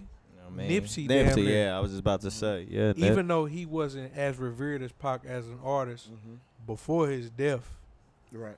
but after, like, Oh, they always gonna when you appreciate you drop more when you your critically acclaimed, yeah, because Victory hear me? Lap Yo, was yo. was you know what I'm saying? Yo, It was yo, that. a no skipper. yeah. Come on, man. Like, and All Eyes on Me. Shh. I mean, he within that period. That's a double disc. Within that period, he made All Eyes on Me and the Machiavelli album That's correct. before he died. Well, like you said, within a 6-month window before That's he. That's ridiculous. That's ridiculous, bro. That was a wicked man, dog. Like, Bro, Pac was a bad motherfucker, boy. You know I what think- I'm saying? I think that, and then even getting the big, right? Even getting the big, this man had 2 classic albums. There's not too many artists that have 2 classic albums. It's just not. Yeah. There's a lot of artists that don't even have 1 classic album. Okay, Ready, there's a lot. Ready to Die and that's Life After still- Death were very that's monumental. also more impactful too because they was really neck and neck. Most people would have considered Pac probably the biggest artist at that time, but right behind him was Big. Yeah, And the difference was the narrative in the media that it created West and East. Mhm. Even though Pac was born an East Coast dude Right. and grew up an East Coast dude. Dude grew up in He for chose sure. the West as his side. So Mhm. if you got two dominant figures on two different coasts, you know what I'm saying? Then everybody else behind them was just they 1A and 1B, regardless of whoever you want to put. Mhm. You know what I'm saying? 1A and 1B, and then literally to die, maybe 6-7 months apart too, which was Yeah. the more iller thing about this situation. Like Big died in March of '97. it's crazy. Probably not even 6 months. Mhm. Yeah. But what I'd say to that is this: Pac is to Big, and I think I said this, told you this before, bro. Pac is to Big what the Undertaker was to Kane. Because if you think about how popular and big Undertaker was even before the Kane run, he was massive. The only artist, the only motherfucker you could probably put up with him at that time is who Shawn Michaels, and maybe Stone Cold was bubbling at that time. Yeah. The Rock was bubbling at that time, but it was all about the Undertaker and Mankind, and Undertaker was far and away that guy, and Shawn Michaels was right there. Mm-hmm. But you attach the guy in Big to that story, just like you attach Kane to the Undertaker, and these guys are great on their own right, and Kane and Big great in their own right, but just being attached to Tupac and the Undertaker, right, just made them that much bigger. And right on cue, one of my favorite Pac songs. But Word. that's how I see that, and the dichotomy of that is extremely interesting, because everywhere you go around the world, everybody knows Tupac, and they associate Biggie with Tupac. Damn near 30 years later. One thing about Pac though, that I would say is, I think the reason why his legacy is so long standing too is because many artists tried, but they really couldn't mimic the spirit of Tupac. No, Absolutely. not at all. Yeah. You know what I'm saying? Not like at you all. got many that tried to replicate the same energy, but Mm-hmm. that was really a one of one. The only one that know I what I'm would saying? say that was closest, naturally, he wasn't trying to get to that. And the only one I seen was DMX. When we talking about just that spirit, when Who was you authentically him, just yeah. that authentic, that Yeah. spirit. When you mention that, the only closest thing we seen to that is DMX, because it ain't gonna be another DMX either. Just like Yeah. we ain't gonna get no more Pox, we ain't getting no more DMX. And You know for what I'm me saying? personally, X came in right on time to fill that void for me when Pac died, because not only did X come in and make great music, drop 2 classic albums within a 7-month period. It's Dark and Headless, Hot, and Flesh of My Flesh, Blood of My Blood. Or, oh my God, it makes up, but y'all know what the fuck I'm talking No, about. yeah. Not only that, but he came right in and filled the role of acting as well. Played in, got classics. Yeah, Classic. word. Romeo Must Die. And sold records, and sold the and records. sold over 30 million you records know, so I mean, during that time, during his peak. when we talk about, I mean, Hove even said, like, dude, coming behind him, you know, doing the Hard Knock Life tour, and Jay said, bruh, coming behind X was just, he said that was a problem, bruh. He said this dude got everybody crying, and he's Yeah. saying I think prayers. the only and- other powerful energy after that was maybe 50, That's what it was. I where it mean, was really like yeah, if it's you a look nigga at if you coming. look at it, you had Snoop, right? Snoop ran rap. Pac was bubbling, but Snoop was the man. Then it gravitated to Pac and Big. Then after that, you had X and Eminem. But after that, you had Nelly and 50. And 50, bro, I mean, Nelly was in like a different type of lane, but that was it. And that's why I tell people, like, as great as Jay was, you can never point out, say, yeah, he ran that year. This was his time. Jay was just consistent throughout. He was always in a conversation, but he never was like, yeah, you the guy right now. but Pocket X, it was different. It was different. It was effortless, and natural it was spirit. and it was Just definitely natural. different. And I think that even as DMX started to temper off and he got into trouble, started going to jail and all of that, I think we was hungry for that next one. And 50 just came in with impeccable timing and just hit it right on the His head. timing was Wait, definitely his perfect. time, and it was, you can tell 50 Dropped was. I mean, two classic if albums. you a fan of the mixtape era, you can already 50. What 50 did wasn't no surprise to me. Mhm. You know, cause I'm listening to the G I ain't and the gonna lie, to mixtapes me- and to me, the 50 Guess Who's Back and Yeah, 50 was kind of a surprise to me, but when I got on, because like for me, I was more influenced in listening to down south music, yeah. and shit, it wasn't nothing that I didn't know from Cash Money or No Limit. Oh, for sure. Speaking know of, what I'm man, saying? I'm glad you said that, bro. Speaking of Cash Money, I was having a debate with me and some fellas at work, and they was looking at me like I was crazy, right? Because I was telling them that that I thought Birdman was a better rapper than Master P. And they was like, man, get the fuck out of here, man. Nah, you do gotta get the fuck out of here. It's like, me personally, Hey, me personally. I ain't doing that to Me P. personally, bruh. Listen, I ain't doing that to P. I We said, ain't and I'm doing gonna that tell to y'all P. why I say this. I'm gonna tell you, just hear me out, man. And y'all, listen, shout out to P, man. You know what I'm saying? I mean, it's Master P, you know. But dog, listen, man. I'm not saying Baby was cold. I'm not saying Baby was just that guy. But dog, Master P the fuck wasn't either. All that nigga did was scream, I'm the tank, I'm the motherfucker. That wasn't not like get out dope. Like anybody can Hey, do we that. ain't like, doing that to P, dog. Bruh, Hey, I listen, like P, listen, but bruh, man. y'all act like P was like Birdman. that on them records I though. love bruh. Birdman, but we Bruh, ain't doing that to but P. y'all man. acting like P was like that on them records, bruh. Like P wasn't Man, P wasn't listen, spitting on them records, bruh. Neither like, one of them guys was Represent where spitting them like that. killers at. Hey, he can construct a song that'll make. Hey. Dog, you he knew how to listen write a song. I can't Come say that. on, man. Birdman Like, can't write a listen, song. I can't listen. I'm not fronting on them early, like you said, I Mr. love Ice Birdman. Cream, man. Don't I'm give me. about I ain't it. no Birdman slander allowed around. Oh me, man, but that's stunner. We not doing that, Stunner. You know what I'm saying? We ain't fronting on Stunner at all, and we ain't Yeah. fronting on Pete. We gonna I'm put just some saying. respect on your name. I'm just saying personally, and a lot of niggas better stop playing with Stunner too, like Stunner wasn't with that. You know what I'm saying? Like, bro, I'm like, y'all are new niggas, bro. Y'all don't know who Stunner was, nigga. Like, Stunner was on that.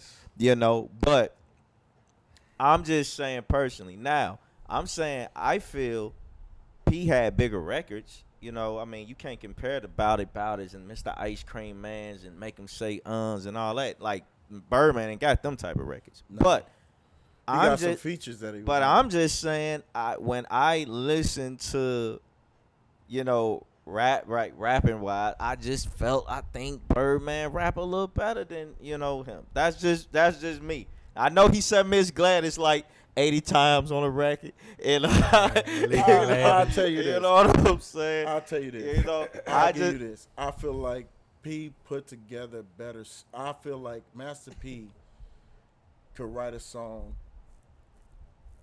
I don't know if Birdman could do that. Well, Birdman didn't write the song. Birdman don't want to do that. Yeah.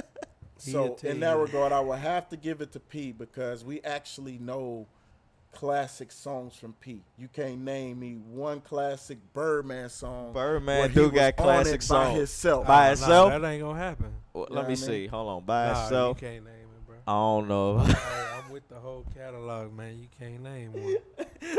Ain't Y'all got mean to none. tell me Birdman ain't got one song by Nope. itself? Not one that I With can no think features. of. Nope. With Not- no features. With no features. No, No feature. You can't dig. You Nah, can't think of one. a chance, my nigga. Yeah, I mean his shit. I mean he was on some classics for sure, without With a Manny, doubt.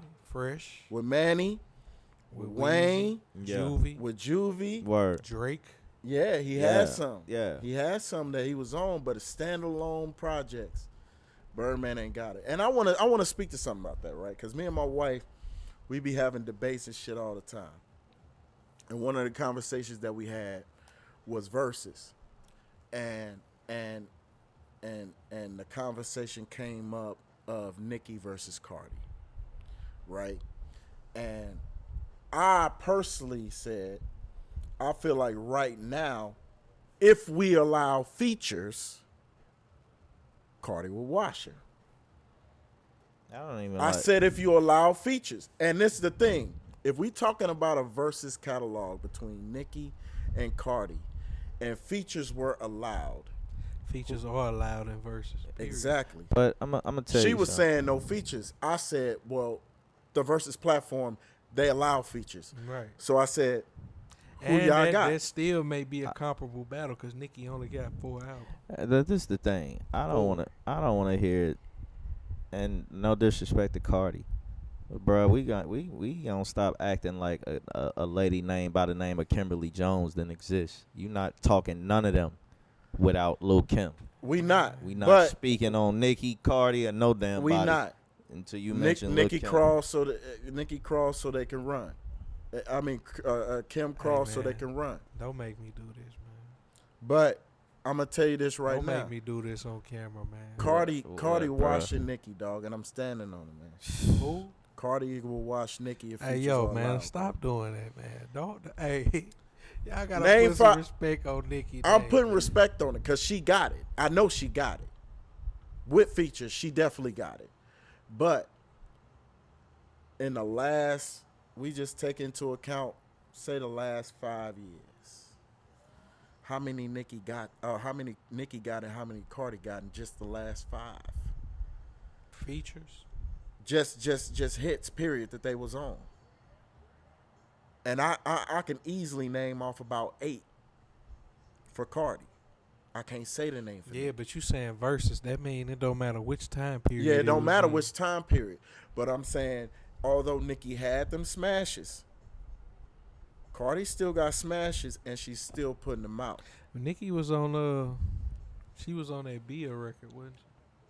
The what record? The Bia, the girl Bia. Yeah, she was. She was on that remix. But she didn't get busy. She didn't get busy like that. She didn't get busy. She was on that well, this ain't no hit record per se, but on that Seeing Green with Drake and Wayne. Yeah. That shit was Seeing hard. Green. She started I heating mean, up. we- Me personally, we She know heated her. up too late. We know Don't her say mom. it. Don't say it. I feel like I know what you gonna say. Nicki, Don't for me be personally, blasphemous. Nicki personally, for me, I think her best verse ever is on that motherfucking Monster. Monster. Oh, I was Monster, about of to course. say. Monster. That's a consensus though. You know what I mean? But Even though she had a record on a mixtape version of the Go Hard Khaled joint, that was crazy. I ain't heard that. I gotta Yeah, go she do my did. research. She did. She gotta burnt. do my That That's research. when one. I was like, yeah. She nah, burnt this that bitch one. But- I mean, Nicki liked that. I mean, Nicki we ain't- liked that. We ain't about to front on Nicki Nicki. liked I'm that. just- You But- listen to that Go Hard. She snapped. she on burnt that it. She shit. like that, but that ain't getting played at no verses. Nah, it won't. Monster definitely is. Everybody say that's her best verse. Yeah, Mhm. she Everybody slid. say She it. slid on that. She slid. She killed all them. And the niggas. fact If she that would have on that Seeing Green with Drake and Wayne though, that came out a couple years ago. If she would have started the way she ended, that would have been one of the ones. Cause Wayne, listen, Wayne retarded. I don't even know what his best verse is. man, And Drake that's too. closed that motherfucker out in an ill way. Like Man, Wayne- somehow that record was Wayne nasty. best verse. That's come on. That's too many, bro. I I would go back. I'm not even about to hurt my head. who you say? I would go back Drake? to. Wayne. Wayne? Yeah, well, Uh, you said Wayne best verse. I I'm would like, go we back don't know who. to. It had to be on one of them droughts. Drought 2. Anything with the drought. Wayne had a nah. Nah. See, don't disrespect my boy. Hey, Wayne got a song called "Glory" on a Free Weezy mixtape. Yeah, I know about that. Yeah, that joint Glory was hard. Man, and hey, that Seeing Green record, that verse is retarded, man. Like he got so many though. It's See, kind of that's the problem. Like, I'm can't trying to wreck pull my it up. brain thinking about his shit. Yeah, I 'cause he got can't. I too can't many. pull one. I can't He got pull one way up. too many. Way too many. A motherfucker would die going there going against Wayne. I think the only thing that'll save him is that it's only a 20-song format, and that's where You gotta motherfuckers get extend him. that for him. Nah, I gotta keep it You the gotta same extend it for him. because if you At go least more to than 20, 25. if you go more than 20, then Wayne can eke something out that's close. Nah. See, you gotta go because Because I'm of the opinion I think remember, Kanye would get Wayne in a 20-song only 20 songs. But if we go beyond 20, I think Wayne got him. You might be right for the simple fact that Kanye has so many collab records. Mm-hmm. But Wayne was a monster by himself. Yeah, Wayne. All day long. Yeah, Wayne was a monster. All day long, he was a dog by himself. Like, this nigga literally carried rap for 3 years. For 3 a years, good little 3 while. years. probably longer than that, up until It was after. from 05 to It was honestly. 09. Nah, right nah. before he went to jail. Honestly. No, what 10. it was I always was tell- after 50, And then he passed the torch to Drake. I always. after Eminem And and we 50, see what that is. Yeah. after Nelly and 50 had their run. Kanye and I Wayne. always Kanye tell and niggas Wayne Kanye took and off. Wayne run the game. Yeah, they Kanye and they Wayne took carried off. it. Because It was- And they carried Go it till Drake and DJ Nicki. was in 04. You said Yeah. what? Go DJ was in 04. Yeah, that was 04. That was the first Carter. That was the first Carter. Yes, sir. Yeah. And Kanye had Through the Wire the same year. Yeah. He had College Dropout dropped in 04. Yep. Yeah.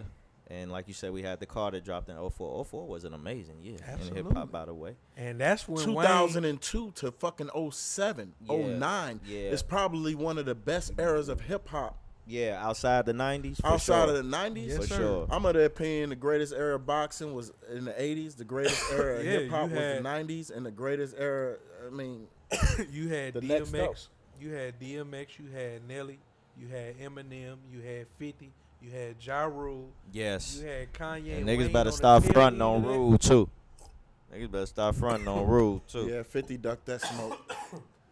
We should have got And- 50 in Ja Rule. We shouldn't have got 50 in Fat Joe. Even though I But fuck shout with out you, to, Crack. Shout out to Crack, though. Yeah. I fuck with Crack. Crack is a legend. I man. know motherfuckers don't fuck Crack- with Crack. yeah. They say he can't rap. Nigga, Crack is a legend, man. Crack Hey, can come on, spit. don't- Y'all niggas don't, tripping. Don't ever niggas say Crack ain't a legend, nigga.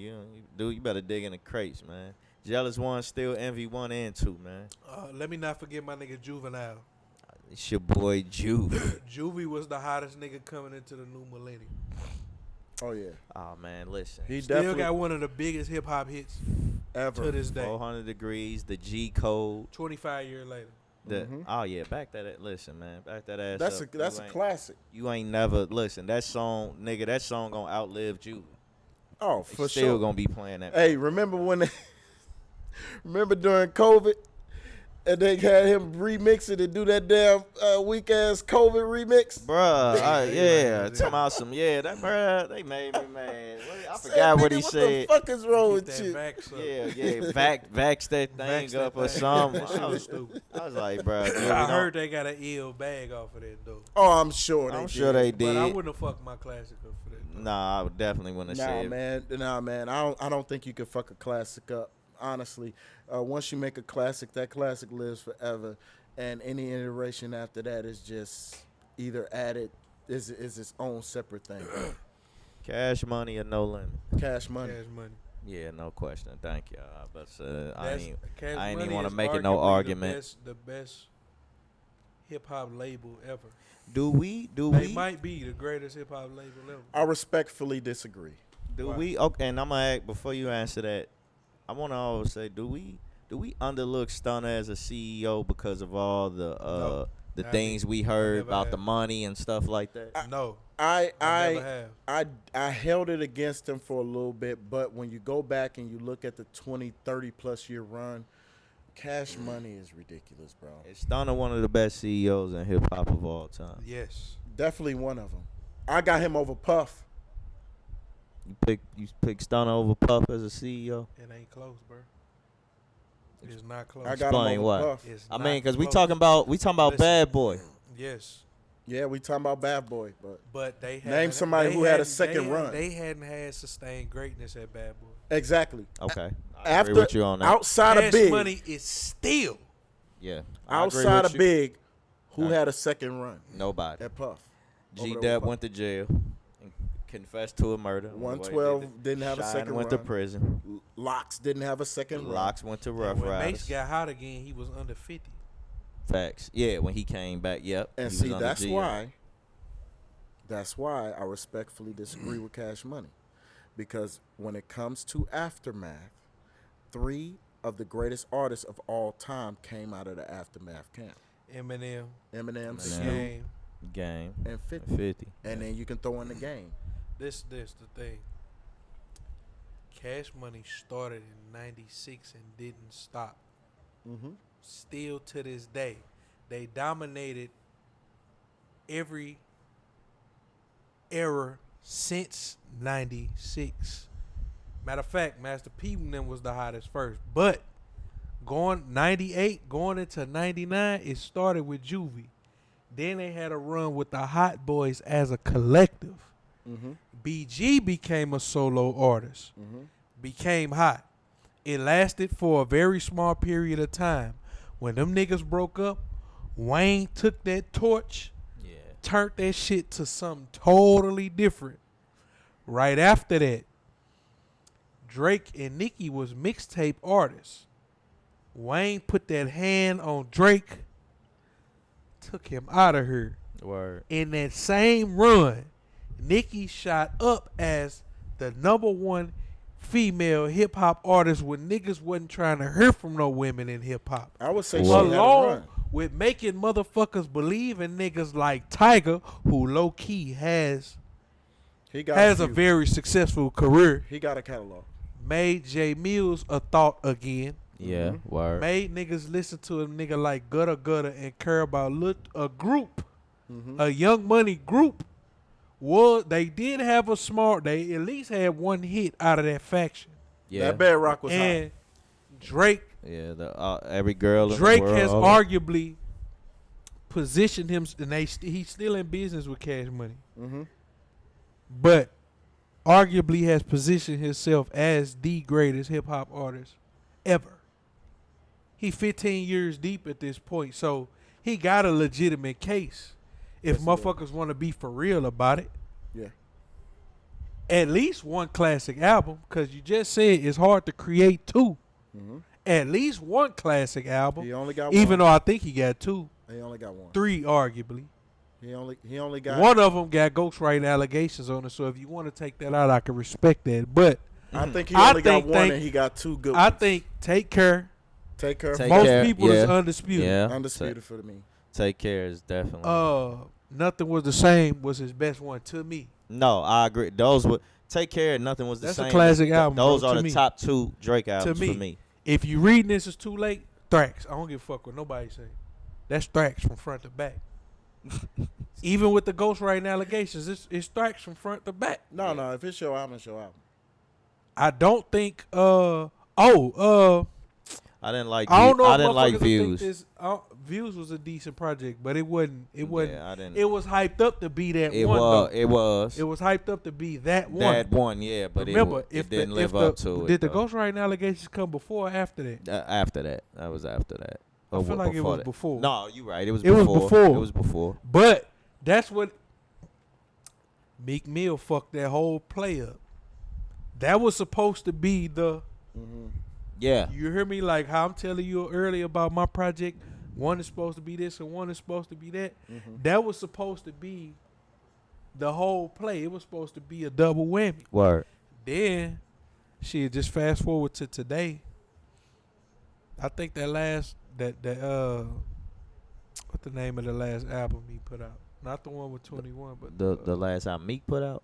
Certified Lover Boy. Oh, the last Drake. Yeah, I Certified Lover Boy. think that was a decent project. You ain't excluding that I wouldn't say techno. it's a You ain't talking classic, about that but- techno album shit he put out. Nah, but Okay. I've been still listening to this motherfucker and that shit hit. Still. Certified Lover Boy was what was out? What other And album he's was out? still putting up numbers. He putting up numbers, but now it's all about the single. So albums are dead at this point. They still get excited about a Drake album though. Yeah, for They don't get excited about nobody album, including Beyonce now. It's all about the single. I think, bruh, I think all the artists, top artists, I don't want to say they forgetting, but they disregarding the base that kept them who they were for so long. Word. I just heard Lil Durk and Uzi say that we're gonna give y'all this, but Nah, we gonna give y'all the one that y'all should have had. The album that y'all should have had before they put the bullshit out that they just put out. Right. You feel me? Like, as an artist, why would you do that? Why would you do that? Just right. trying to try some shit. Like, I think that's counterproductive to sustain greatness, if you ask me. No, it is. I'm trying to go for it every time I drop. Every time, right? You said I'm giving it my all, and that You like, feel me? Like, what and- the fuck is y'all niggas doing? So you giving away throwaway albums and shit, Well- like, you know what I mean? Hey, listen, and another thing about Cash Money too. This is just an extension of the Wayne dominated as a solo artist and as a feature artist. No, he did. That nigga went on a feature and run mi- like and no mi- and other. mixtape. The only Wayne, too. person that I agree with you on that point. That But nigga the had only a person- run by himself and a feature run. That's The ridiculous. only person who had a bigger feature run than motherfucking Lil Wayne was that goddamn T-Pain. T-Pain. T motherfucking Pain. That was it. That nigga, I'm trying to tell you, from fucking 05 to and niggas motherfucking better put some respect. 2009, Niggas better put some respect on Pain. you man. could not hear that. You couldn't turn on the radio without outside, hearing that and nigga. the question that this spawned from was your top 5 out of just the J, Nas, Pac, Big. You know that is gonna be for me. Yeah, Wayne, not mad at that. Drake, Not mad at that. Jeezy, Got it. I ain't mad at that at all.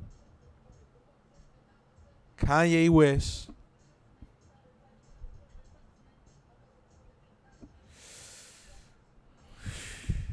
Are we talking biggest or Nicki. are we talking best? Because if we talking biggest, I don't disagree with anybody on that. No, I'm talking about But if we talking about cultural impact. cultural I'm adding impact, that. No, listen, these are my elements.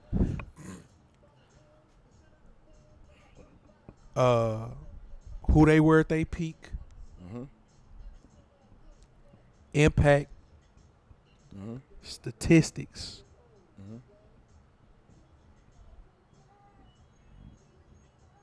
What did I say first? you said impact, statistics, Yeah, and impact. Impact, statistics. No, culture, impact, peak and their peak. statistics. Who they were at their peak. Mm-hmm. Sustained and your sustained greatness during that run. Mm-hmm. Dog, Jeezy first of all, Wayne, we already just talked about what Yeah, he was. right. Mm-hmm. Drake being who he is, who he was, came from where he was and to what he became. Like, Word. motherfuckers didn't believe in that. No. For a nigga to seamlessly go from rap and R&B like that, like, ain't no nigga did it on that level. Ja Rule didn't. Nelly didn't. 50 didn't.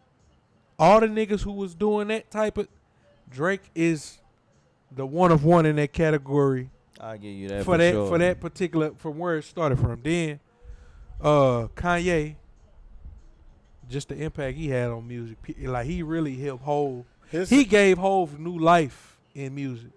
Just Kanye's impact alone, not just in music, but in fashion and just Kanye just is just Kanye, him. period. But you right, you know, like you said, that second part of Hov's career with Kanye's production, I mean, we could start, I mean, you said it started with the Blueprint, right? When he was, you know, he Yeah. produced a lot of shit on there. He did what? How many records he do on it? He did Never Change. He did A bunch of them motherfuckers. a Izzo, lot of them. you know. And who I said Nicki too. Yeah. Nicki for the women for obvious reasons, because the women going crazy right now. Yeah, Yeah. yeah. And she definitely had a lot to do with that. And Jeezy ain't a street artist other than 50. I was just about But- to say that. Since Jeezy, I don't know if a street artist hit the ground like that in a long time. No. I would say the only one close is probably Ross.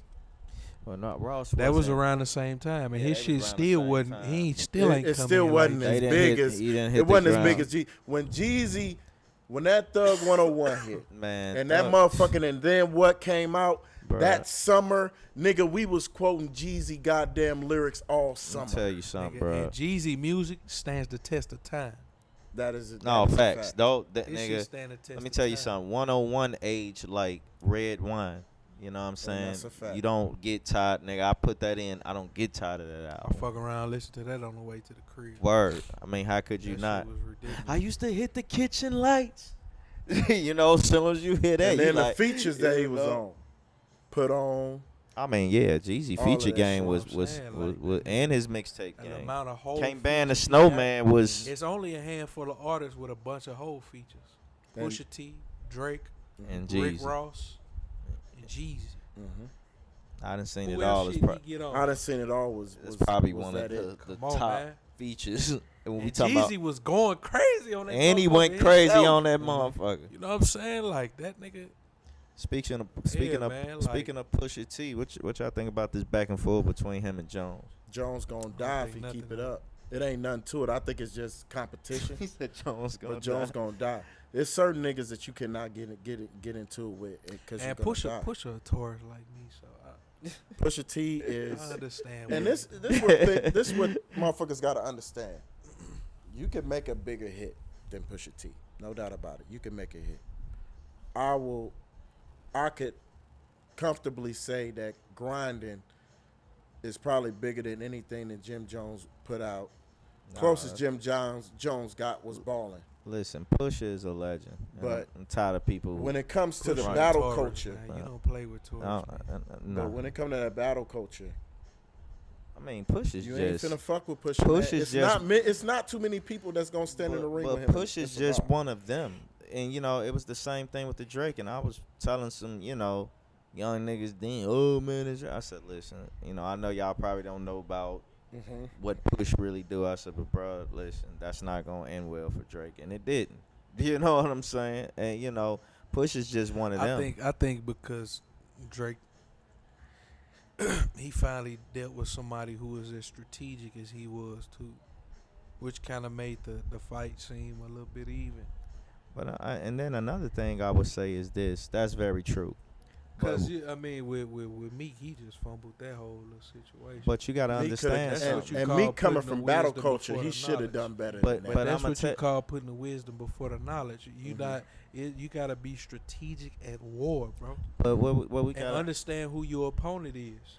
But gotta we talking understand. about Meek who battled Reed Dollars. But But Reed this the Dollars thing. was the motherfucking man at one But this what I'm talking about, bro. He should have been able to be strategic coming from that culture. But let me say this. We got to think of when we talk about strategic and Meek can get busy. We know what Meek can do. But we got to understand something and why Meek and the Pusha thing was different. Pusha is probably got about, 10 years on Drake, right? You don't think he because Meek, Drake is what? Wait, 30 Drake he like around our 36, age, around right? our Almost age. 40. Drake like 36 like me. I think he like 35, 36. And Pusha T like 45. Y'all got to understand something. Push ain't Meek, between him and Meek, they hanging out at the same clubs. They fucking the same girls.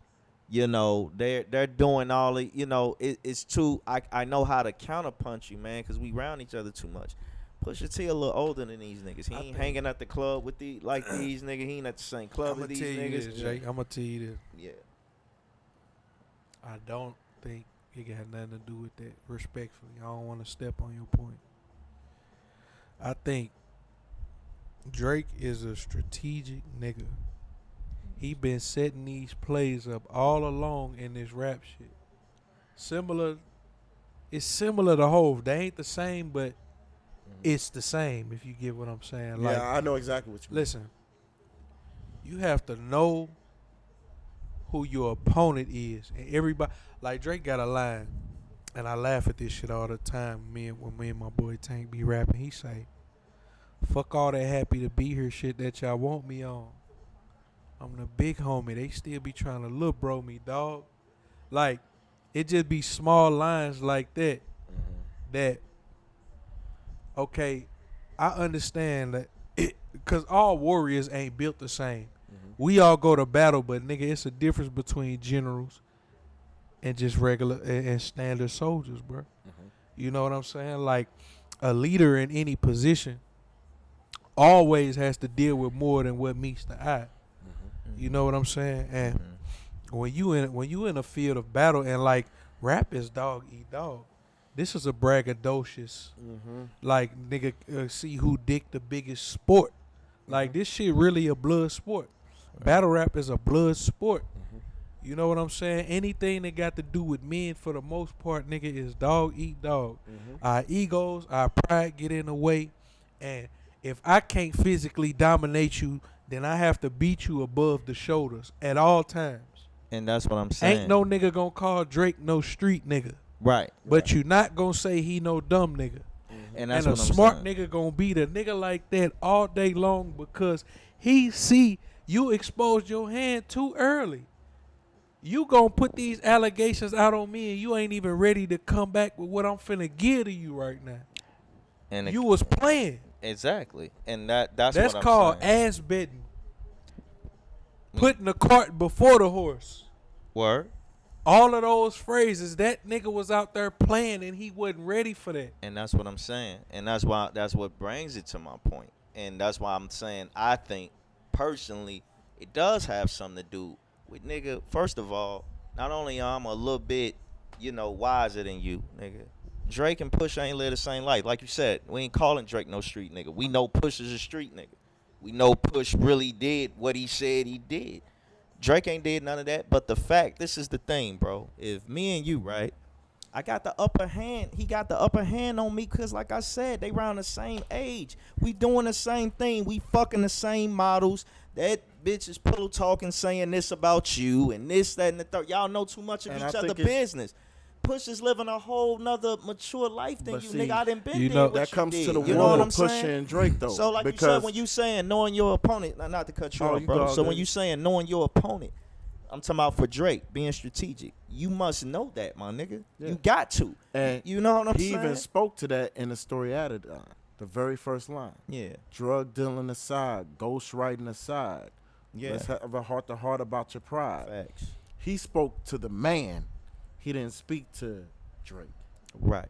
He spoke to Aubrey, and him understanding that, hey, Drake is, like you say, all these accolades. You can't do nothing but respect the accolades. You can't do nothing but give him his flowers in that regard. Right. But when you step in the ring of battle, he stepped in there as a newer lion, or I won't say a new lion, but he stepped in there as a lion in his pride, going against a lion who been around the block that done already had a pride, not as big, but don't mean it wasn't strong. See, this what Pusha get. Pusha, he was picking at that for a while though. Yeah, he was. I mean, So- that whole camp, you know. Oh what I mean? yeah. Drake was advised to not respond much earlier than that. Mm-hmm. But Pusha was always ready. So me, all right, for example, right? Now let's get into depth for a little bit. I'm a Taurus. I understand the nature of a Taurus, the weaknesses and the strengths. Meek Mill and Pusha T are Taurus men. Meek operate on the side that makes us weak, which is the sensitivity part, the quick trigger, the ability to say what's on your mind that could be irrational sometimes. You ain't thinking it fully through. Pusha is somebody I like to call, this shit might sound corny, but the supreme taurine. Or Taurian, however people like to say. I like taurine because it just got a better ring than Taurian. But Yeah. the more advanced and mature version of what that is. Meek, he clearly ain't got no OGs. He fumbled too much. Along the way. He fumbled too much. Fucking with a nigga like, it was all ego Yeah. driven. Like, all right, for you, so you can see Drake and Kendrick been having a tit for tat for years. Yeah, they have. They ain't all the way full fledged when at it, but we know it's there. Well, we know. They We heard. tip, We both heard of them it. tiptoeing. I don't give a fuck what nobody say. They both tiptoeing. Even though Kendrick tucked the sensitive rapper back in his pajama Yeah. clothes. You hear me? Like, I remember that, but they been tiptoeing. They playing chess with each other, but we don't know which one gonna jump out the window first.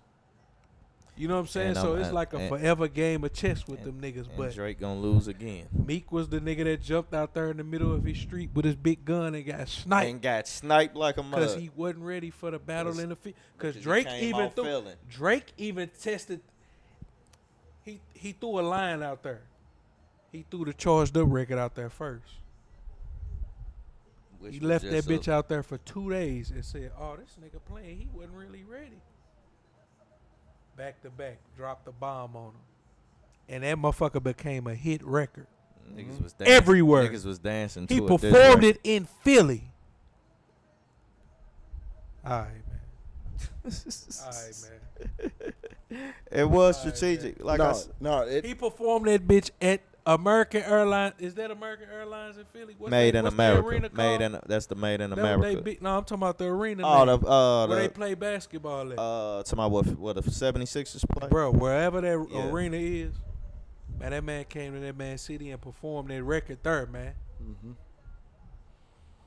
Nah. And then when they niggas made up,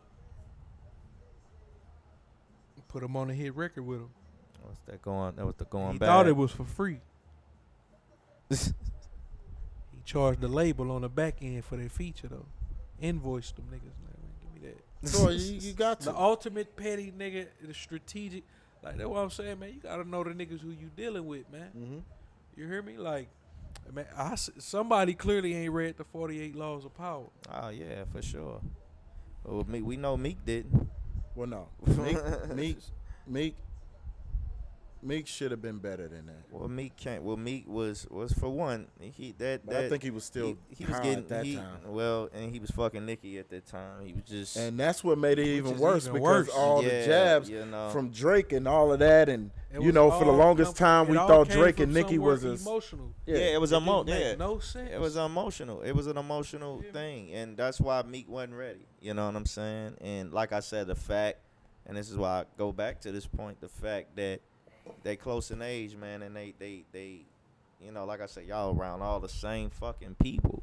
You know what I'm saying? All these bars y'all fucking with is pillow talking, and that's who y'all learning shit from for real. Most of these diss records from these niggas, man, is pillow talking from a lot of these broads they fucking with. And I heard Yeah. this and I heard that. You heard that from a broad. Oh yeah, You Oh, know, yeah. because Young Berg, y'all all fucking with the same broads, man. Young Berg or Hitmaker, whatever you want to call him, when he was on the My Expert Opinion show, he let it all out. He said it right there on the show. Man, Yeah, everybody's sharing bitches. All these beef, that's where all this beef be stemming from. And that's why I said Every you know, great war was fought. Every war has been fought over pussy, money, and women. facts.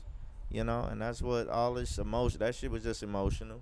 Drake was more strategic than him. Of course, he's the bigger artist than Meek. So that battle rap shit, and we know Meek can get busy. We know Meek can get busy. You know, personally, I think Meek is a better rapper than Drake. He Personally, got a lot of chinks in his armor though. you know what I'm saying? He do because Yeah. Meek should have been me He personally. get down, but he got. A lot He of get chinks. down, Yeah. but he could Nah, be yeah. better. He Yeah. definitely could be better, but You know, I think he's one of those artists that's gonna get better with time. I mean, Meek is what 12 years. I mean, about 12, 13 years in. I mean, Meek has showed. You know, honestly, I'm gonna be honest. I think Meek has hit his ceiling, and I could be wrong, but I mean, we know Meek. No, a lot of artists hit their ceiling, but we know Meek. I think for they what he make is. better music afterwards. I Like mean, we all stem and we all love Get Rich or Die Trying, well, but Meek best album is Champions. You Yeah, know what but I mean? Champions. to be honest, I don't Championships. think 50 made nothing better than better. That The Massacre was album better hard. than Get I Rich don't or Die think it Trying. was. Massacre was better than Get Rich or Die. The Oh, Massacre right. was better than Good, Get Rich or dog. Die Trying. Oh, Get yeah, Rich or it Die was. Trying. And we've had was that a- argument. Get Rich or Die Yeah. Trying was a great Nah, man, project. I'ma have It's to go on my back and wall. listen Go It's- back and listen to the Massacre, bruh. The Massacre was better. than Get Rich. Sonically, bruh, it's better than and to me the production was better Was on. Window Shop on that album? No, that was on the Get Rich or Die Trying soundtrack. The soundtrack is, Ooh, that shit was hard. bruh, the Get Rich or Get Die Rich or Trying Die Trying soundtrack, soundtrack. bruh, That's hard. bruh. And that's another Yeah. thing. Like when we talk about 50, And if I you thought, count, and if I'll you count that Get count Rich, that, if you count that album, that's 3. bruh. because you got 2 albums that sold over 10 million. You had 2 albums that went diamond. Them niggas had the Bruh, potential Hustle to be Ambition. one of the greatest labels. Hustle too. Ambition was on Get Rich or Die They Trying. grew Hustler's albums Ambition, Window Shopper, I whoop your head. Whip Your Head Boy, Death Becomes You, Yes. Goddamn Me, Get Low. We don't need no motherfucking Fucking out help. that Buck. Fuck the police. We handle it ourselves. Buck was going crazy on that soundtrack, Buck was boy. the hardest nigga in Buck G was Unit. going I crazy on that respectfully soundtrack. disagree. Who was? Banks. Nope. Banks was the hardest nigga. What? And no, it depends on no, where I we take talking that about back. it from. Banks was the hardest, but Buck, talent wise, Buck talent, why he was the most talented in G Unit. Buck was the one that should have went further than what he Straight went. Out of Cashville is a Yeah. Straight Out of Cashville is a classic Motherfucking album, classic. man. And, Definitely a motherfucking classic. You know, I shit. just went to go see Buck. I seen Buck a few weeks ago when he was here. We went to the Buck show, and that boy had some class. I forgot how many classics that Oh, boy he got had, it. man. Buck was a talented motherfucker, man. That Yeah. Bang Bang, Shorty Wanna Ride, Oh man, Buck, Black Glove, Black Black Gloves, Mask. the whole album. I can ride that whole Straight Out of Cashville. Oh album. yeah. And like I said, he went dumb. He damn near was Stomp. out rapping everybody on that G Unit Stomp. album. The one And the Stomp yeah, that remix. Stomp remix, that was hard. But the one motherfucker, God damn it, the one motherfucker that disappointed me the most out of G Unit was motherfucking Tony Yayo. I don't know why. Because Tony About to Yayo say, I didn't expect much out of Tony Yayo. No, mixtape, yo. Mixtape I know- Tony I know Yayo is hard. No, bro. mixtape Tony Yayo is hard. I don't know Mixtape Tony Yayo. I was the one. I was the one, bro. I'm not gonna lie. I was that dude. I said when Yayo get out of jail, nigga, it's over for everybody. Because Yayo, mixtape Yayo was hard, bro. No, and then I that gotta nigga, hear it, man. and then the Send me nigga some came shit. out with that Yeah. So Seductive, and I'm like, okay, I see you trying to get your bag. I ain't mad at you. But then he Man, came I'ma out with tell- that Thoughts of a Predicate Felon was album was ass, ass, bro. Nigga, I'm ass like, straight. come on, yeah, yo. Nigga, that- You should have got busy, but I understand you was looking for the bag. You just got out of prison. We hear you talking about Battery Park. Thank you, 50. The bulletproof truck. Thank you, 50. We get it. We get it. But nigga, I know mixtape Tony Yayo. That nigga was No, hard. mixtape Tony Yayo. Listen, man, when I heard Yayo on what was the joint they went stupid hard on Ja Rule and them when they say I got X Mex and slabs of cocaine, so the feds want to Yeah. search us like Arabs wanting to play cocaine dreams. That's what that Yeah, was. cocaine dreams, and Yayo was going stupid on that mud. Listen. You know what I'm saying? I give him that one. You know, But yeah, he definitely disappointed me. He definitely disappointed me. But yeah, they definitely had the potential because they had the infamous Mob Deep on that motherfucker. They went and got MOP. They had Maze, 50, speaking Banks, speaking Dog, of that, speaking of my dude, Game. who y'all top 5 hip hop groups of all time? Oh, that's easy. For me personally, that's easy. Fugees, G Unit, Okay. Bone Thugs and Harmony, Okay, Wu-Tang Clan. shout out to Bone. Damn, I ain't never thought about my favorite hip hop groups. I don't want to be generic. Hot Boys, like we talking about personal favorites. No, go Oh, Hot Boys you for can Hot sure. Boys is in my personal favorite though. No, you can do Hot Boys. Damn. Outkast. Oh, yeah, Migos. Outkast, yeah, Migos. Outkast. Outkast definitely up there, man. Oh, The Outkast. South got something to say. Oh, that's Outkast, bro. Damn. They got so many classes. Nigga go up against them and die too. You gonna die with Outkast. Quick too. Yeah, it'll be cool. My daddy would kill me if I ain't say UGK. Oh, that come on now. That's without question. My pops would be on my head Hey, if I ain't say UGK. on that motherfucking Forever is a Mighty Long Time with Big Crit Man. and that motherfucking Listen, UGK, man. that Ride With Me. Yeah. I thought Pimp C was alive. That we out here on the Listen. grind. Man, let me Real. tell you About something. shit. UGK, bruh, is a staple. Bun Just B in get hip-hop, busy. Period. I mean, it's just UGK. My top 5 for sure is Wu-Tang, Mobb Deep, UGK, Outkast, and Lil Jon, the East Side Boy. Lil Jon. Hey, we ain't gonna act like they ain't have we a can't run. front on look. Oh, We man. can't look. Everybody's getting their ass beat to Lil Jon. You know what I'm saying? I had some black Nikes motherfucker stole from Hey, me at a locker. Who was the artist that started out hot and bubbling, but didn't finish it, and y'all felt like he should have went further than what he went to? Oh man, that's a good one, bro. It's a lot of them motherfuckers. Because I got mine. It's a and- ton and of it them. might not be who y'all think. I wanna say, and it ain't Chingy. This nigga, he's stupid. Because you know how I feel about Chingy. He was only one hit away. All he need is a hit. That nigga had about 4 hits. I think he had about 4 or 5. Yeah, that Chinky had some shit. When She I'm has- feeling, It wasn't that All new shit. that. It wasn't that new shit that he had. nah, not that fried rice on the porch shit. I'm from that place where we eat fried rice on the porch. He could have kept coulda that. kept that He could have bullshit. kept that nonsense. But man, if I had to say a artist, bro, who just didn't, and I don't know if I can blame it on him because it was Puff fault, nigga, and that's Shine.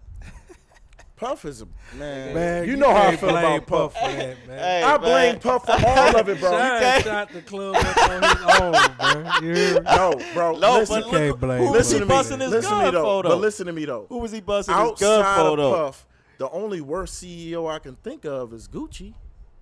That's it. Everybody, you sign a Gucci, you gonna be Yeah, hot man. and you going to jail, Or you gonna die. or you gonna die. You know, but y'all can't listen. Who was Shine busting his gun for, though? I mean, I know Shine. I mean, yeah, man, was but if busting this my nigga too, I might pop me a nigga in the club that's playing But around man, too, Puff. man. But the problem is with Puff is the nigga got too many examples. 112, Mary J, Locks. that's because they was all working for him. Loon just said that. They was Puff Kane, Puff, Danity Kane. How you gonna have How you gonna have the biggest girl group in an era where Destiny's Child was still alive? The Listen, biggest selling girl group. it's a curse of Ed Bad Boy. It's a curse I don't of know Bad what the Boy, fuck. bro. What, Damn, man, I feel like but it was Shine for me though when I- we talking about that who you was artist. gonna say? Because if Shine didn't Scrappy, bro. didn't go to jail, it was. You said who? Lil Scrappy. Nah, bro. Lil Scrappy came out on fire. Then he got with G Unit and was bubbling, sizzling. And then he went, it's like he fell off a cliff, bro. I I knew. feel And like- then he had Lil Jon and the I East knew Side Boy. Scrappy. fell like- off the I I cliff. feel knew like- Scrappy was gonna fall I off. feel the like cliff. Bean should have been Oh, that's of course. Well, you Beans know, should- Beans got tied up and went to prison and all still. that other Like, shit. I mean, but that's a part of it But, though. Yeah, but Beans Mac, I talking mean, about Mac being still on a bubble. But like, Mac still got the credit he deserved. But I Yeah, still but agree. No, I still agree with you not though. like he should have. Like he should have. not like he should. Because Mac kept going to But jail. for me- But Benny Siegel was £1 for. I mean, because he was spanking Hove ass on a lot of them records, and it ain't even. 50 run should have been longer than it was too. 50 run, I felt like the problem with 50. I felt like the problem with 50's run from 02 to 07. I feel like the problem was we all got 50 fatigued by 07. We did, and I'm gonna tell you why. Because that nigga was on everything. He was everywhere. Every time we turned on 106 in Park, we already knew what the number one song was going to Damn, be. I can't say that in Wayne and Drake had runs like that But too. I'm gonna tell y'all why. Nobody bigger. had, no, a bit. I don't think anybody out 50 run was just ridiculous. Nobody had that type of run like that since but like outside of 50 was Snoop Dogg when Snoop came was in. just about. Wayne. But Oh, even then, Wayne, yeah. But even then, they had runs, but were they runs bigger? But I'm gonna tell you That's I why. don't I'm think saying. nobody run was bigger than Wayne run, bro. No, No, lie. I'm talking about. I think Wayne's Only- run. listen. Respectfully, I think it was longer. If you mean Yes. that about bigger, But even I mean Wayne I'm talking peak- about peak. Even Wayne's peak, he was on a simultaneous run of features and singles at the same time. Only one that. That shit was dog like that's now 50, like what I just said about Jeezy. Them the only two niggas in my lifetime with my own eyes that I seen when they hit the streets. It was really that. You hear me? Like them the only two niggas I can remember. Like, oh no, this shit something different with them two niggas. Them the only two, 50 Cent and Jeezy. At they peak, them niggas was incredible. But Wayne, I ain't seen no shit like that. Drake didn't even go on a feature run like that. He is now. He dominating. He Because dominating all charts. the newest artists now. I think Now he could activate it when he want to. He did, but it wasn't as much as Wayne. yeah, it just wasn't as big because every goddamn new artist that come out, Drake is hopping on that shit. Migos, baby, he set a lot of motherfuckers on fire. Oh yeah, Young Blue, that Blue? cat, yeah. And Blue was hard already. Oh yeah. Blue still crazy. That's my boy. I'm gonna tell you why I think going back to 50 a little bit. I'm gonna tell you why I think 50 run wasn't as long as it was. 50 wasn't working with the produce. It was the production, man. We got tired of that Shot Money XL as production, man. You know, We got tired of that, and I think the problem was it kept making 50 rap the same way. You know, 50 is not. 50, I think he was comfortable with that type of style though. I think he Because was. even if you I hear think- some of his shit now, like he still just stick to that formula. But I think part of it too was at the end of his run, like when 50 and Kanye was on 106 in Park and they battled for who was gonna have the number one album, and Kanye washed his ass up. Marketing. Even that was definitely a marketing play, and it was great on both of their ends because both for their sure. albums did great off of that. It but did. Kanye's just did 700-some thousand in the first week, and 50 only did like 300 or 400. 4 or something like So that. Yeah. I think the thing with 50 was he knew that he was already transitioning into film and television because you got to think 50 was already beginning to act. He had the video game. He had the video game. That was He successful. had the vitamin water. He had that trash Yeah. movie He had the where trash. he lost that weight. Yeah, he had that trash movie. But The Get Rich or Die Trying movie was hard though. Get Rich or Die Trying movie was hard. Yeah, I like that. But he really started transitioning over to film, and that's where he put all his energy. But I And we think see he knew that though.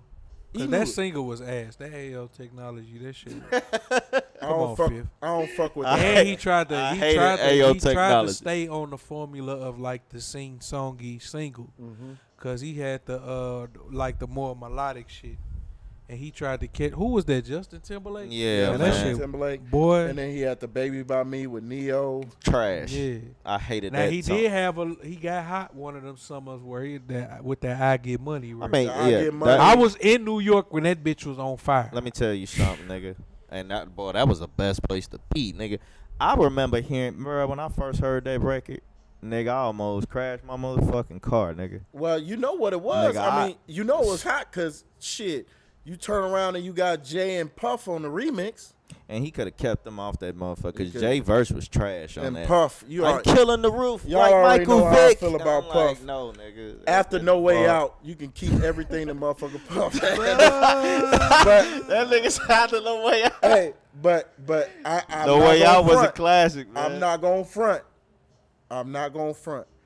Outside of that steel tipping instrumental, which I feel is one of the greatest instrumentals of all time, the next best instrumental is that motherfucking Angels that he had Ross on. You remember Angels when he did that Oh Diddy Dirty Murder? yeah. When the That angels instrumental was- calling and Ross burnt that bitch. He got It was busy. who rapped on that shit that Ross I love? burnt that It was Biggie first. He put I a think big I might have verse heard on Jay the front. Mills rap on it that I loved back in the day. And Yeah, boy, that that Angels. motherfucking instrumental. I think I wrote about. that shit hard. I think I wrote about 3 songs on that. You know, it was the Jay sample from the No, where I'm from. nigga. The rapper that didn't, Jay Electronica.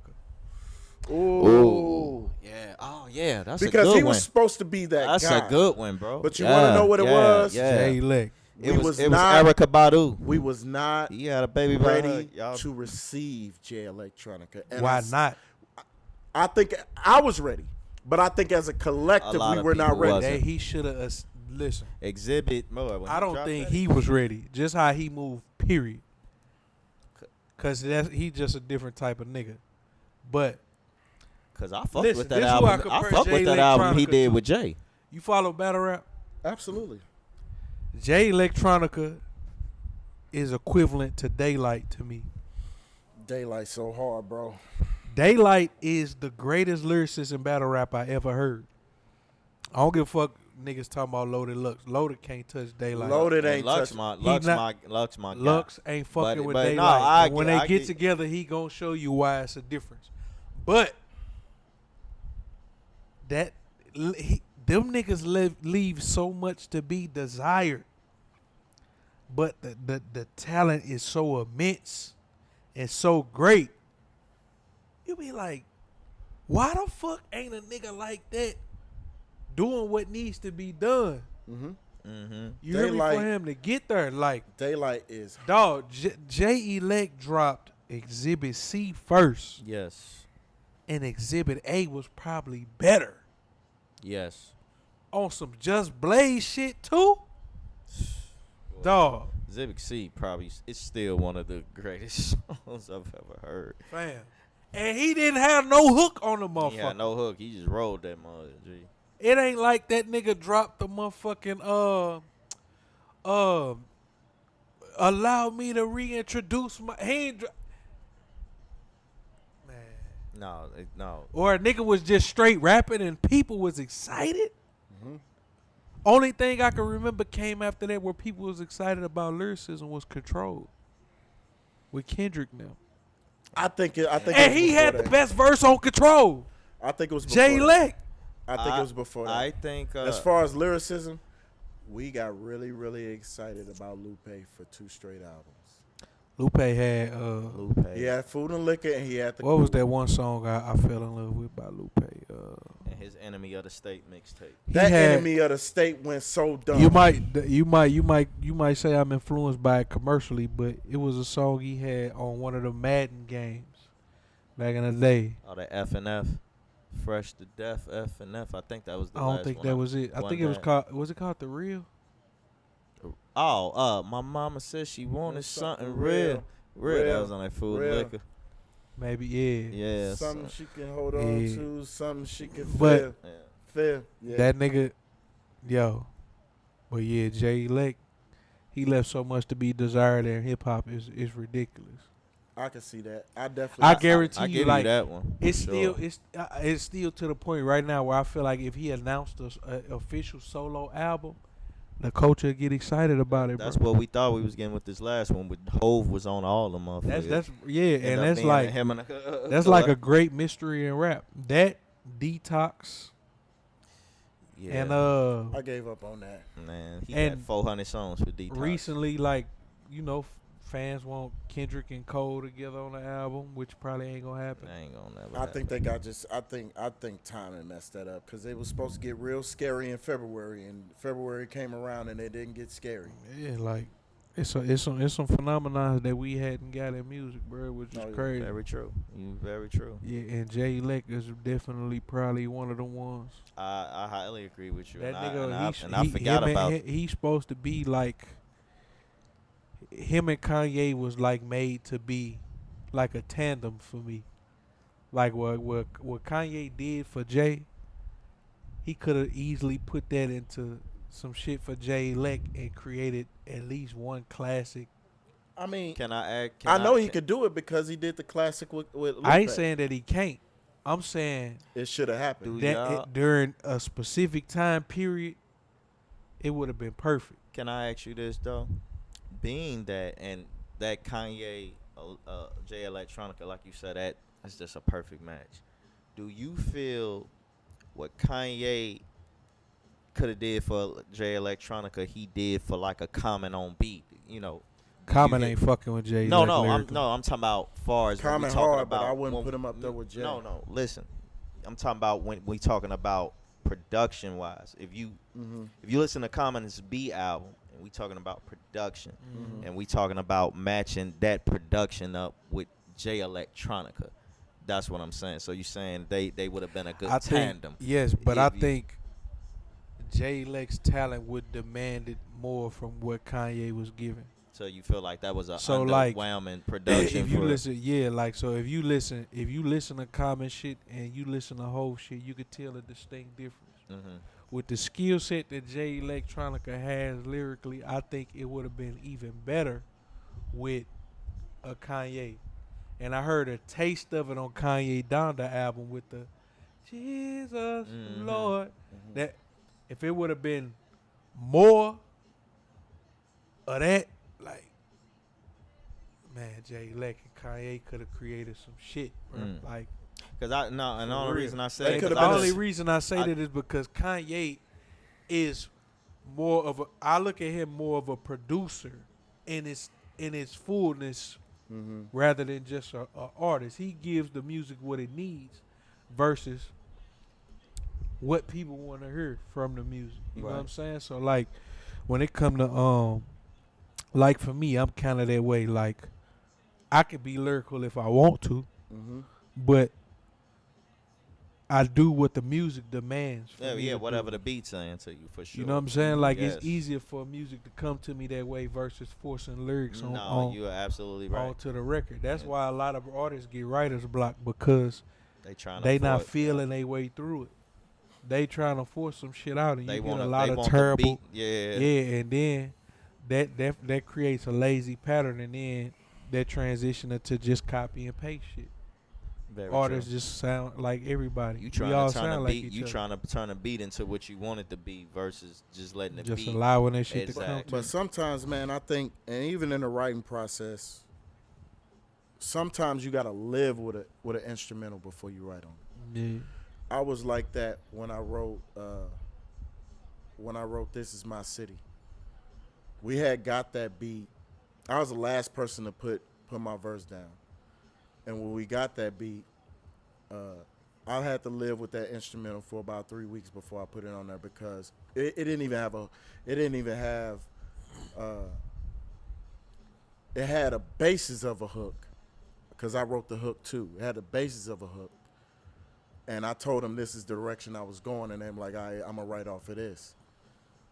But I feel like you honestly have to live with the record, no matter how long it is, before you put it on there. You got to feel that instrumental. And sometimes living with it is, as soon as that beat drop, you know what direction you're going to go. Yeah, like, dog, like, man, this shit, making music, especially since I actively still do it, dog. Like, it's simple, but it ain't. Like me, music is a feeling for me before anything. Oh, for Before sure. anything that I hear, it's a feeling for me. That's how, like, when I first started rapping, I just wanted to be a good rapper. I wanted to have as many rhymes as I could. That way, shit, if I go up to Sway in the morning and he tell me to spit a 16, I got 32 one. for you. Right. You hear me? Just in case. I always was strapped with verses everywhere I went. So I was just focused on being a good rapper. But then you learn, as you feel your way through this music business, that this shit is really about making good music. Word. And then everything else comes along with it. It has to catch up with you. Word. Because we don't all start off great. Some people are just naturally gifted artists in that way. But for a lot of us here, we had to develop into something, because I was still finding and feeling my way through my artistry and figuring out what type of artist I was. You know what I'm saying? And that shit became a lot easier when I just start keeping it real with what type of artist I was. Like, I'm an artist that draw from real life experiences, and I add my imagination on top of the shit that I already got. You know what I'm saying? So, Let me ask you a question about that, though. yeah. Do you feel that certain rappers or certain lyricists or writers are meant to be ghostwriters? Because I Yeah. honestly, truly feel that I was never meant to be on record. Yeah. I truly feel I was meant to be a ghostwriter. Yeah. Look, I learned that when I went to LA, and we was literally at a ghostwriting camp. And this is where I found the difference. I'm a writer. I'm not a ghostwriter. I'm an artist that has to perform on records with my voice. I can't write music for nobody else, Word. because I'm a very self-conscious person. I know what I look like. I know how I feel. I know what I look good in. I know what I Exactly. don't look good in. I know what makes me confident. I know why I'm confident. Yeah, you know. I am an empath, but I can't tell your story for you. I could tell the story from my perspective, and hopefully you could take something from the way that I said it. Right. But you can't give me something and say, here, write this for me. It don't work like that. But ironically enough, if we having conversation and you tell me something about your life, then I can Use take as that, inspiration. relate it to something that I might have went through similar, and I can piece it together like that. And that's where the creativity and imagination starts to do its thing. You feel me?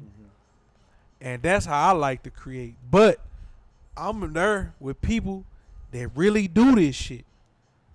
The girl who I was out there, who hosted the camp, Mickey Shiloh, she wrote music for Janet Jackson, LL Cool J, Pitbull, Danny Lay, motherfucking Rodney Jerkins, Dark Child. She was signed to him.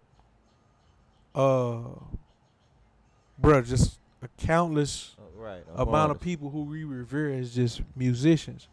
And she a machine with that shit. I ain't never seen a woman work this rigorously. Like, dog, it's people that really just made to write. They got concepts and like I gotta go through life to keep creating. Exactly. Somebody that can sit there and just create music all day with no blanks. Yeah, that's a different type of animal, bro. Yes, I feel agree. like I was that way, and when I wrote for the group that I was in, Folktale, we had an artist, Hardhead. He passed away. And God bless the dead. He had that it that we talk about all the time with Tank and Jaws. You get the it. Don't know what the fuck. Nobody can explain what the fuck it is, but we know it when we see it. Yeah. And he had that sound, bravado, style, delivery. Not saying that he couldn't write, because he could write. But whenever I wrote for him, it was like he came alive. And we were really having that conversation because when we shopped at Universal, they wanted him to go first. The deal was structured as, but it was a 2-album group project, and then we all had opportunity for solo. And they listening to his music, and they don't know that I done wrote 70% of the projects, all the hooks. I wrote all that shit. But he had that, and even when I would write for him, he would put a little jazz on it, and it would make the song. And we had something that, I mean, like the way he would make my words come to life in a way that I feel like I couldn't do that for myself. Right. I truly, like, I hate the way I sound on record. That's almost like saying, it's like talking to an artist that can freestyle a painting. You know what I'm saying? Like, Word. you give me something to draw, give me something to paint, and they can put it on a blank canvas from the vivid illustration in their mind, bro. That's a cold individual. That's a tight end. Hey, man, we speaking about artists with potential. Man, got this dude who I know. He was a part of our group at one point. This nigga named Bank Chambers, who rap with us.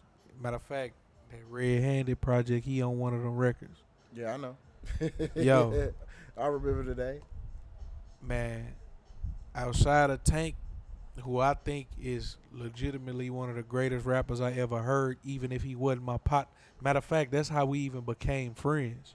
Because I was down a rabbit hole on the internet one day, and I just stumbled across this nigga music. I was like, damn, I know dude. And I heard him spitting at 16. This nigga was rapping like he was developed already. You feel me? And that's how we became friends. But we had another dude who I ended up running across. My nigga Bank Chambers, bro. One of the most phenomenal artists I ever heard. Even if he wasn't from St. Louis. dog. And his life struggles is the only thing that get in the way of him being great. Mhm. You hear me? Like, just even on this level, this a dude who ain't fulfilled like the talent that he possessed. And the shit was just effortless, dog. Like every time he recorded, I got a few records with him that's out, but like, and then like you talking about just having a conversation, I could just bring him down here and sit him on these mics, and you just listen to dude go all day, cause he one of the most brilliant minds that I know too. And he got like a, I'm sure he'd be open about it if he sat here, so it wouldn't be breaking news. But he got a substance problem. Feel me? But like he one of the most brilliant people I know, and I feel like if it's me, if it was Tank, if it was Bank Chambers, and my nigga D-Boy, if it was us, and we was all just connected, though, hey, DOA would be some different shit these days. If my boy was still alive and my dog had his shit right, I don't think it'd be a colder combination of people than us four together doing this shit. And we had a very, very, very small run, dog. But yo, It's a feeling. I remember It's a y'all. feeling. I was there to capture. I'm so glad My and nigga. blessed I was there to be able to capture the Black Noise event, because you could see the crowd. Even people Yeah. who, it was people who didn't know y'all. and was he was performing supposed to that night. perform on that event, Banks. He should have. And his I but remember. his shit got in the way. Like, man, I can't help somebody with them type of issues. Nah, not at But all. like if I just played shit, some of the shit been released, but just records that I got on, dude, that man, that nigga was different, bro. He still got a chance to get his shit right and make it happen, but And no, see, that's what I say, bro. different nigga, man. We all doing the same thing, and I know I done Right. had these conversations with y'all and probably together. I But might have to run away from y'all in a minute too, man. Oh, yeah. Nah, we getting ready to time. yeah, wrap. we at the 2:30 mark anyway, so Yeah. we definitely need to wrap it up. But before we close out, I was saying we all doing the same thing. It's time that we bring everything under one house and really put this thing to use, because I feel like everybody that's in the camp now, we can do it. There's no doubt in my mind we could do it, because the talent is there, the drive is there, the ambition is there, the creative. We don't have a problem with the creative. We don't have a problem with any of those aspects. I think our downfall is marketing and branding, especially on our side. But everything else, the everything else is there. We just missing that one ingredient. You know what I mean? It's been plenty of times you go to a restaurant. You got, like, I remember I went to Michael's restaurant. They got some fire ass mashed potatoes, bro. But I just feel like if they'd have just added the salt in the back and I didn't have to grab it, it'd have been the best mashed potatoes I've had in my life, right? We just missing that one last ingredient. And I feel like that's something that we should pursue, even if it's just one project to see where it go. That's what I was talking to you about, like, especially for this project that I got coming, cause man, shit, I done did the funding all my own shit at a certain point, but Yeah. I know exactly what I need and who I need to go to for this next project to do what I think it's gonna do. Word. And I went through, just these years, man. It's kind of hard for a team to just hold on and stay together. But Yeah, that's true. man, if I get all hands on deck for this next shit, bro, I really think this shit I think it's gonna go where it need to go. Absolutely. And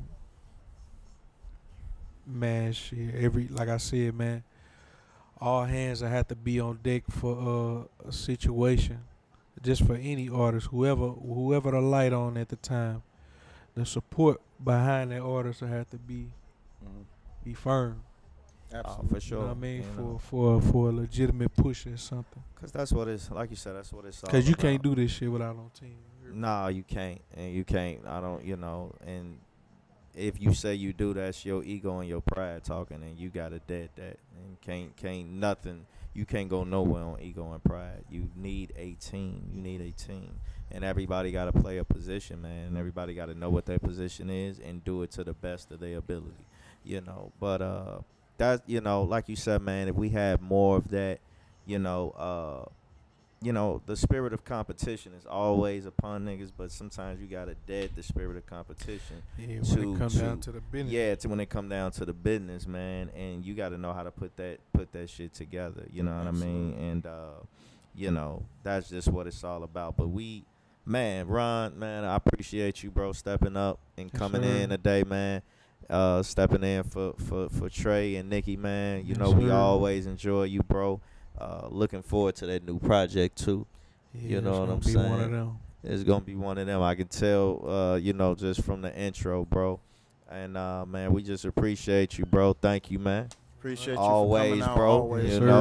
And you'll be here for the fight, right? Nah, I'm be in Atlanta. Yeah, I'll be in Atlanta. Okay. I got my wife cousin getting married and she in the wedding, so. Oh, that's what's up, man. Yeah, well, we gotta go down there. Oh, well, enjoy the brother. They better have that goddamn fight at their reception. I know that. Like a motherfucker. Call me up if you ain't got it. I'll get you right. Straight up. Get you right. Word, man. I'm gonna run back to the hotel so fast. Right. I don't know how we gonna get this. No, get the. Straight up. I don't know how we gonna get this. This has been another episode of DDCB Off the Grid. Yeah. Thank you for fellowshipping with us, man. Again, it's always great. We gotta definitely have you back. We definitely gonna be more consistent with this because now I think we found the formula. Yeah, for sure. We got it. Yeah. Everything, nothing's really in the way. So we gonna keep this train going. Mm-hmm. And want to thank y'all for rocking with us. Make sure y'all comment, like, and subscribe, man. It don't cost nothing to hit a like and a share button. Let us know what you want to hear. If there's an artist or there's a painter, there's a politician or a pastor you would like us to interview, by all means. Please let us know. Do and questions too. Absolutely, man. If y'all got any questions for us that y'all want us to address, man, just let us know. Put it in the comment section. Anything. I don't care how you gotta DM us, whatever, man, and we will answer your question live on the show. So, just know, man, we got a lot of great things coming, but it's been a good show, man. My brother Dunn, J Blunt, my man Ron G stepping in, and we appreciate y'all, man. DDCB, we'll see y'all next time. Yes, sir. Done deal completely blunt.